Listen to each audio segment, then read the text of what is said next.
ಓಂ ಶಾಂತಿ. ಎಲ್ಲರಿಗೂ ನಮಸ್ಕಾರ. ಬ್ರಹ್ಮಕುಮಾರೀಸ್ UK ಸಂಸ್ಥೆಯ ಈ ಕನ್ನಡ ಮಾಸಿಕ ಉಪನ್ಯಾಸ ಸರಣಿಗೆ ನಿಮಗೆಲ್ಲರಿಗೂ ಮತ್ತೊಮ್ಮೆ ಹೃತ್ಪೂರ್ವಕ ಸುಸ್ವಾಗತ. ಬ್ರಹ್ಮಕುಮಾರೀಸ್ ವರ್ಲ್ಡ್ ಸ್ಪಿರಿಚುವಲ್ ಯೂನಿವರ್ಸಿಟಿ ಒಂದು ವಿಶ್ವವ್ಯಾಪಕ ಆಧ್ಯಾತ್ಮಿಕ ಶಿಕ್ಷಣ ಸಂಸ್ಥೆಯಾಗಿದೆ. Word transformation through self-transformation is the main goal of this organization. ವೈಯಕ್ತಿಕ ಆತ್ಮ ಪರಿವರ್ತನೆ ಮೂಲಕ ಸಮಾಜ ಪರಿವರ್ತನೆ. ಈ ಒಂದು ಸಿಂಪಲ್ ಮೆಸೇಜ್ 1930ನಲ್ಲಿ ಶುರುವಾದ ಈ ಸಂಸ್ಥೆ ಈಗ 115 ದೇಶಗಳಿಗಿಂತ ಹೆಚ್ಚು ಕಂಟ್ರೀಸಲ್ಲಿ ಅರೌಂಡ್ 8500 ಸೆಂಟರ್ಸ್ ಮೂಲಕ ಸೇವೆ ಮಾಡುತ್ತಾ ಬಂದಿದೆ. Its main teaching is Rajyoga meditation. ಲಕ್ಷಾಂತರ ಜನರು ಪ್ರಪಂಚದಲ್ಲಿ ಎಲ್ಲ ಮೂಲೆಗಳಿಂದ ಈ ನಾಲೆಡ್ಜ್ ಆ್ಯಂಡ್ ಮೆಡಿಟೇಷನ್ ಇಂದ ತಮ್ಮ ಜೀವನವನ್ನು ಟ್ರಾನ್ಸ್ಫಾರ್ಮ್ ಮಾಡುತ್ತಾ ಬಂದಿದ್ದಾರೆ. 10 ಲಕ್ಷಗಳಿಗಿಂತ ಹೆಚ್ಚು ಜನರು ತಮ್ಮ ಜೀವನವನ್ನು ಈ ಒಂದು ಸ್ಪಿರಿಚುವಲ್ ಸೇವೆಗೆ ಸಂಪೂರ್ಣವಾಗಿ ಸಮರ್ಪಿಸಿದ್ದಾರೆ.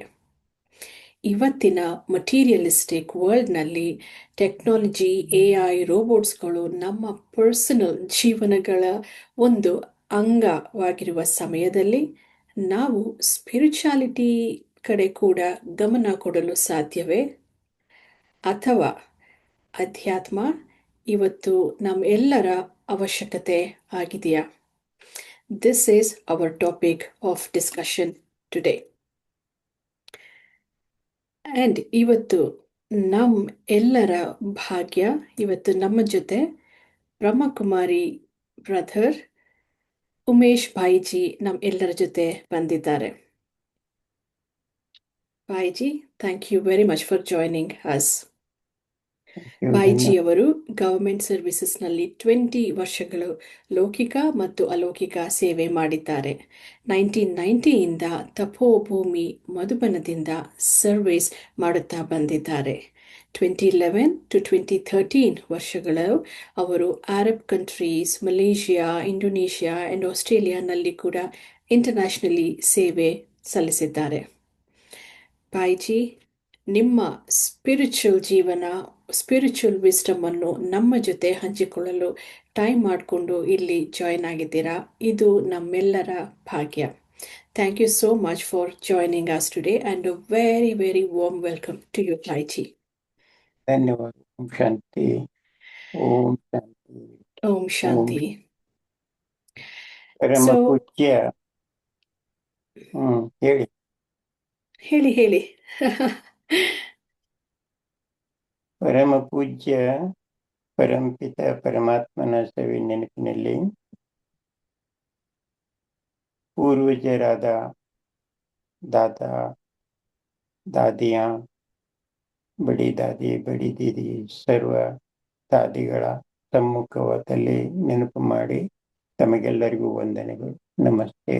ಓಂ ಶಾಂತಿ. ಓಂ ನಮಸ್ತೆ. ಓಂ ಶಾಂತಿ. I think ಇದು ಒಂದು very beautiful way of starting ಕೂಡ ಸೆಷನ್. ಸೊ ನಾವು ಪ್ರತಿ ಸಲ ಒಂದೊಂದು ಟಾಪಿಕ್ ತಗೊಂಡಾಗ ಆ ಟಾಪಿಕ್ದು ಒಂದು ಡೆಫಿನೇಷನ್ ಇಂದ ಶುರು ಮಾಡ್ತೀವಿ. ಸೊ ಇವತ್ತು ವೆರಿ ವೆರಿ ಬ್ಯೂಟಿಫುಲ್ ಟಾಪಿಕ್ ಇದೆ, ಅಧ್ಯಾತ್ಮ ನಮ್ಮ ಜೀವನಕ್ಕೆ ಇವತ್ತು ಅವಶ್ಯಕತೆನ ಅಂತ. ಸೊ ಅದು ಹೋಗೋಕ್ಕಿಂತ ಮುಂಚೆ ಅಧ್ಯಾತ್ಮ ಅಂದರೆ ಏನು, ಜನರಲ್ ಮೀನಿಂಗ್, ಆ್ಯಂಡ್ ನಿಮ್ಮ ಒಂದು ವೈಯಕ್ತಿಕ ಜೀವನದಲ್ಲಿ ನೀವು ಅದನ್ನು ಹೇಗೆ ನೋಡ್ತೀರಾ ಭಾಯಿಜಿ? ಆಧ್ಯಾತ್ಮಿಕ ಇದರದ್ದು ಡೆಫಿನಿಷನ್ ಆಗಿದೆ, ಆತ್ಮದ ಬಗ್ಗೆ ಅಧ್ಯಯನ ಮಾಡೋದೇ ಆಧ್ಯಾತ್ಮಿಕ. ನಮ್ಮ ಜೀವನದಲ್ಲಿ ನಾವು ಆತ್ಮ ಅಂತ ಅಧ್ಯಯನ ಮಾಡಿಕೊಂಡಾಗ ನಮ್ಮ ಜೀವನ ಶ್ರೇಷ್ಠ ಮಾಡ್ಕೊಳ್ಳಿಕ್ಕೆ ಸಾಧ್ಯತೆ, ನಮ್ಮ ಚರಿತ್ರೆ ನಿರ್ಮಾಣ ಮಾಡ್ಕೊಳ್ಳಿಕ್ಕೆ ಸಾಧ್ಯವಿದೆ. ನಮ್ಮ ಜೀವನದ ಜೀನಿಕೆಯಲ್ಲಿ ಕಲೆ ಅನ್ನುವಂಥದ್ದು ಏನಿದೆಯಲ್ಲ, ಈ ಆಧ್ಯಾತ್ಮಿಕದಿಂದನೇ ಅಳವಡಿಸಿಕೊಂಡು ನಾವು ಜೀವನವನ್ನು ಮಾಡ್ಬೋದು. ಆದರೆ ಕಲೆಗಳ ಮೇಲೆ ಇಲ್ಲಿ ಆಧ್ಯಾತ್ಮಿಕದಿಂದನೇ ನಮ್ಮಲ್ಲಿ ಬರ್ತಾ ಇದೆ, ನನ್ನ ಅನುಭವದ ಆಧಾರದ ಮೇಲೆ.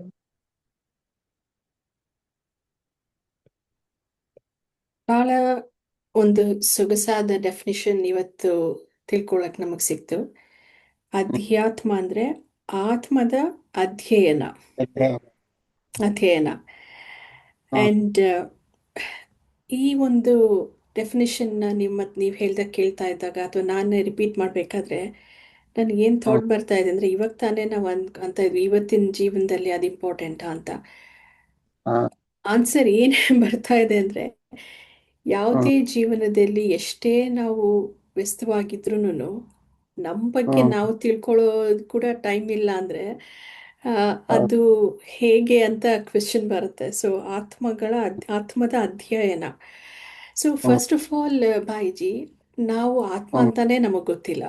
ಎಲ್ಲ ಒಂದು ಈ ನಾವು ಈ ಶರೀರನೇ ನಾವು ಅಂದ್ಕೊಂಡಿದ್ದೀವಿ. ನಮಗೆ ಸುತ್ತಮುತ್ತ ಹುಟ್ಟಿದಾಗಿಂದ ಕೂಡ ನಾನು ಅದನ್ನೇ ಎಷ್ಟು ಸಲ ಹೇಳ್ತಾ ಇರ್ತೀನಿ. ಹುಟ್ಟಿದಾಗ ಪ್ರತಿಯೊಂದು ಮಗುಗೂ ನಿಂದು ಕಣ್ಣೆಲ್ಲಿದೆ, ಹ್ಮ್ ನಿಂದು ಮೂಗು ಎಲ್ಲಿದೆ, ನಿಂದು ಬಾಯಿ ಎಲ್ಲಿದೆ ತೋರಿಸು ಅಂತಾರೆ. ಆದರೆ ನೀನ್ಯಾರು ಅಂತ ಯಾರು ಹೇಳ್ಕೊಡೋದಿಲ್ಲ. ನಿನ್ನಲ್ಲಿ ಒಂದು ಮನಸ್ಸಿದೆ, ನಿನ್ನಲ್ಲಿ ಒಂದು ಬುದ್ಧಿ ಇದೆ, ಬರೋದಿಲ್ಲ. ಬಟ್ ಏನಾದರೂ ತಪ್ಪಾದಾಗ ಬುದ್ಧಿಯಲ್ಲಿ ಹೋಗಿತ್ತು, ಏನು ಯೋಚನೆ ಮಾಡ್ತಾ ಹ್ಮ್ ಇದ್ದೆ ಅಂತಾರೆ. ಬಟ್ ಅದ್ರ ಬಗ್ಗೆ ಒಂದು ಇದೆ ಅಂತ ಕೂಡ ವಿಚಾರ ನಾವು ಬರಲ್ಲ. ಅಕ್ನಾಲೇಜ್ ಮಾಡೋದಿಲ್ಲ.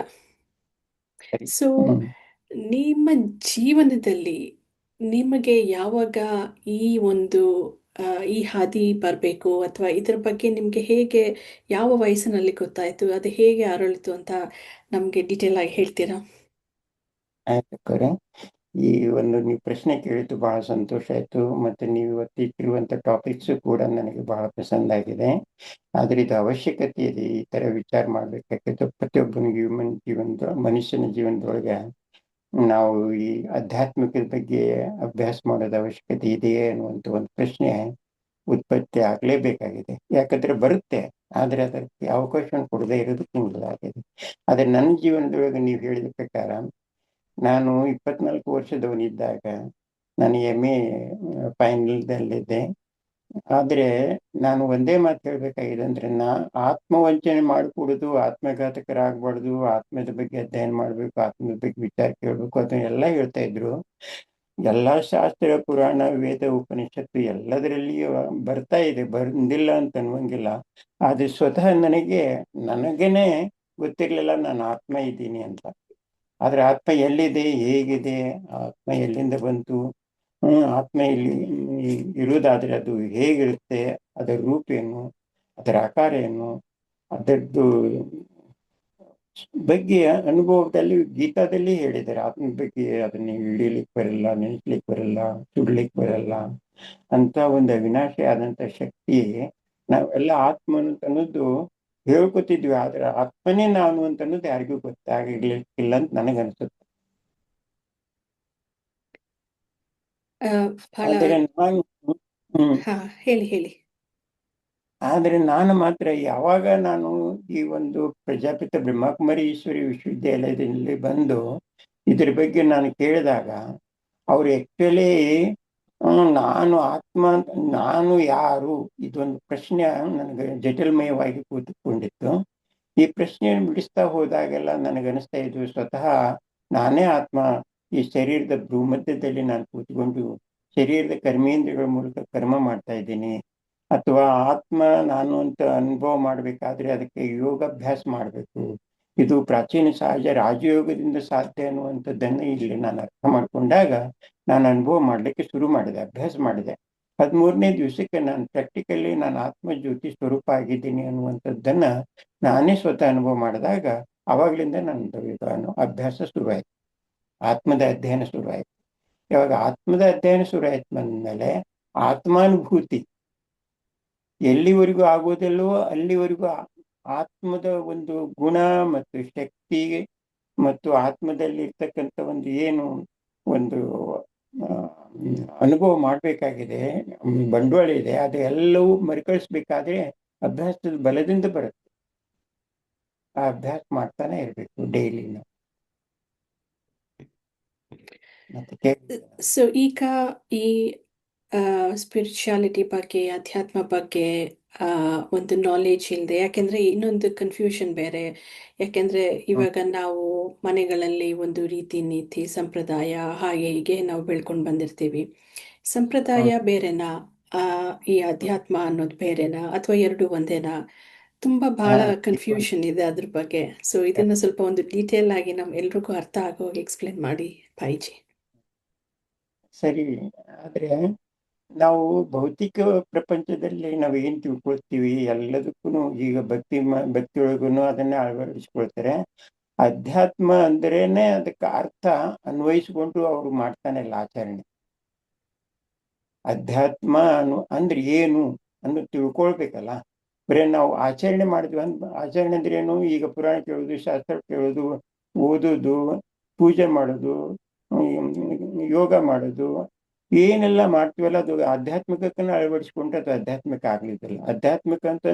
ಆಧ್ಯಾತ್ಮಿಕ ಅಂತಂದ್ರೆ ಸ್ಪಿರಿಚುವಲಿಟಿ ಅನ್ನುವಂಥದ್ದು ಒಂದು ಪಿಲ್ಲರ್. ಈ ಪಿಲ್ಲರ್ನ ನಾವು ಇದು ಹಚ್ಚಿಲ್ಲ ಅಂದ್ಮೇಲೆ ನಮ್ಮ ಜೀವನದಲ್ಲಿ 4 ಪಿಲ್ಲರ್ಗಳು ಏನಿದಾವಲ್ಲ ಗಟ್ಟಿಯಾಗಿ ನಿಂತ್ಕೊಳ್ಳೋದಿಲ್ಲ. ಅದ್ರ ಮೇಲೆ ನಾವು ಆಧಾರದ ಮೇಲೆ ನಾವು ಬಿಲ್ಡಿಂಗ್ ಅನ್ನು ಕಟ್ಕೊಳ್ಳಿಕ್ಕೆ ಆಗೋದಿಲ್ಲ. ಈಗ ಉದಾಹರಣೆ ನಾವು ಹೇಳ್ತಾ ಇದ್ವಿ, ನಮ್ದು ಜ್ಞಾನ ಸರೋವರ ಅಕಾಡೆಮಿ ಫಾರ್ ಬೆಟರ್ ವರ್ಲ್ಡ್ ಅನ್ನುವಂಥದ್ದು ಏನು ಕಾಂಪ್ಲೆಕ್ಸ್ ಇದೆ, ಇದನ್ನು ಕಟ್ಟಿರುವುದೇ ವ್ಯಾಲ್ಯೂ ಬೇಸ್ಡ್ ಸೊಸೈಟಿನ ಹೇಗೆ ನಿರ್ಮಾಣ ಮಾಡಬೇಕು ಅನ್ನೋದಕ್ಕೆ ಒಂದು ಆಧಾರ ಇದೆ.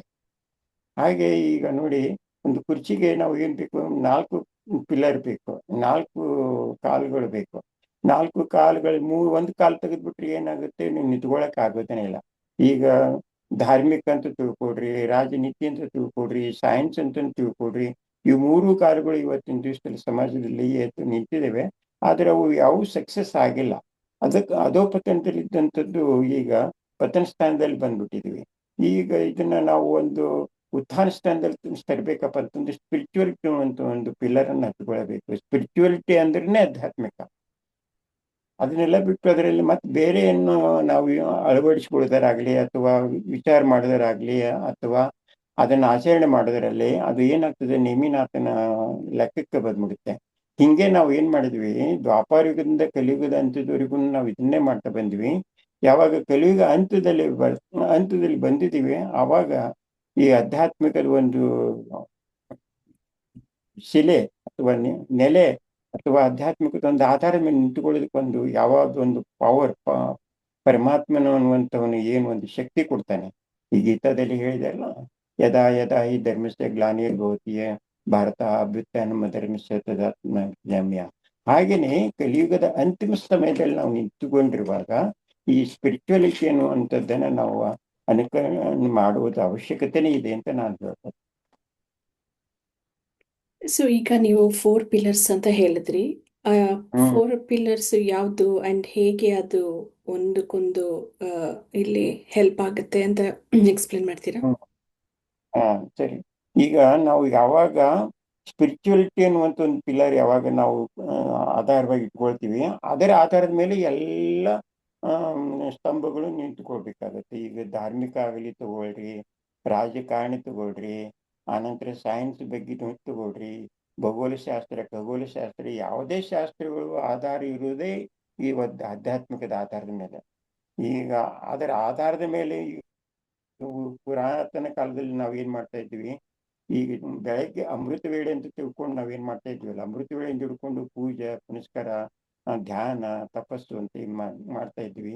ಅನೇಕ ನಿಯಮಗಳನ್ನ ಹಾಕೊಳ್ತಾ ಇದ್ವಿ. ಅದರ ಆಧಾರ ಮೇಲೆ ಕಟ್ಕೊಂಡಿರುವಂತವನು ನೀತಿಯಿಂದ ಅಥವಾ ನ್ಯಾಯದಿಂದ ಅಥವಾ ಚಾರಿತ್ರ್ಯದಿಂದ ಅವನು ಎಲ್ಲಾ ಒಂದು ವ್ಯಾಲ್ಯೂಸ್ಗಳು ಅಳವಡಿಸಿಕೊಂಡೇ ಜೀವನ ಮಾಡ್ತಾ ಇರೋದ್ರಿಂದ ಆ ಸಮಯದಲ್ಲಿ ಅವರಿಗೆ ನೆಮ್ಮದಿ ಇರ್ತಿತ್ತು, ಶಾಂತಿ ಇರ್ತಿತ್ತು, ಅಥವಾ ಏನೋ ಕರ್ಮಗಳು ಮಾಡ್ತಾರೆ ಯಶಸ್ವಿ ಆಗ್ತಿದ್ವು.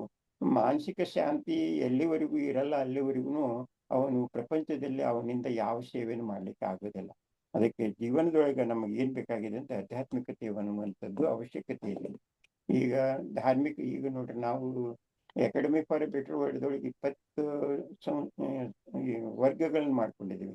20 ವರ್ಗಗಳಲ್ಲಿ ಈಗೆಲ್ಲ ರಾಜಕಾರಣದವ್ರು ಬರ್ತಾರೆ, ಧಾರ್ಮಿಕದವ್ರು ಬರ್ತಾರೆ, ಆನಂತರ ಮೀಡಿಯಾದವ್ರು ಬರ್ತಾರೆ, ಆನಂತರ ಎಲ್ಲಾ ವರ್ಗದವರು ಬಂದು ಇಲ್ಲಿ ತಮ್ಮ ಜೀವನವನ್ನು ಹೇಗೆ ಜೀವನವನ್ನು ಮಾಡೋದಕ್ಕೆ ಒಂದು ಕಲೆಯನ್ನು ಕಲಿತುಕೊಂಡು ಹೋದಾಗ ಅವರಿಗೆ ಸಮಾಜದಲ್ಲಿ ಸೇವೆ ಮಾಡೋಕ್ಕಾಗತ್ತೆ.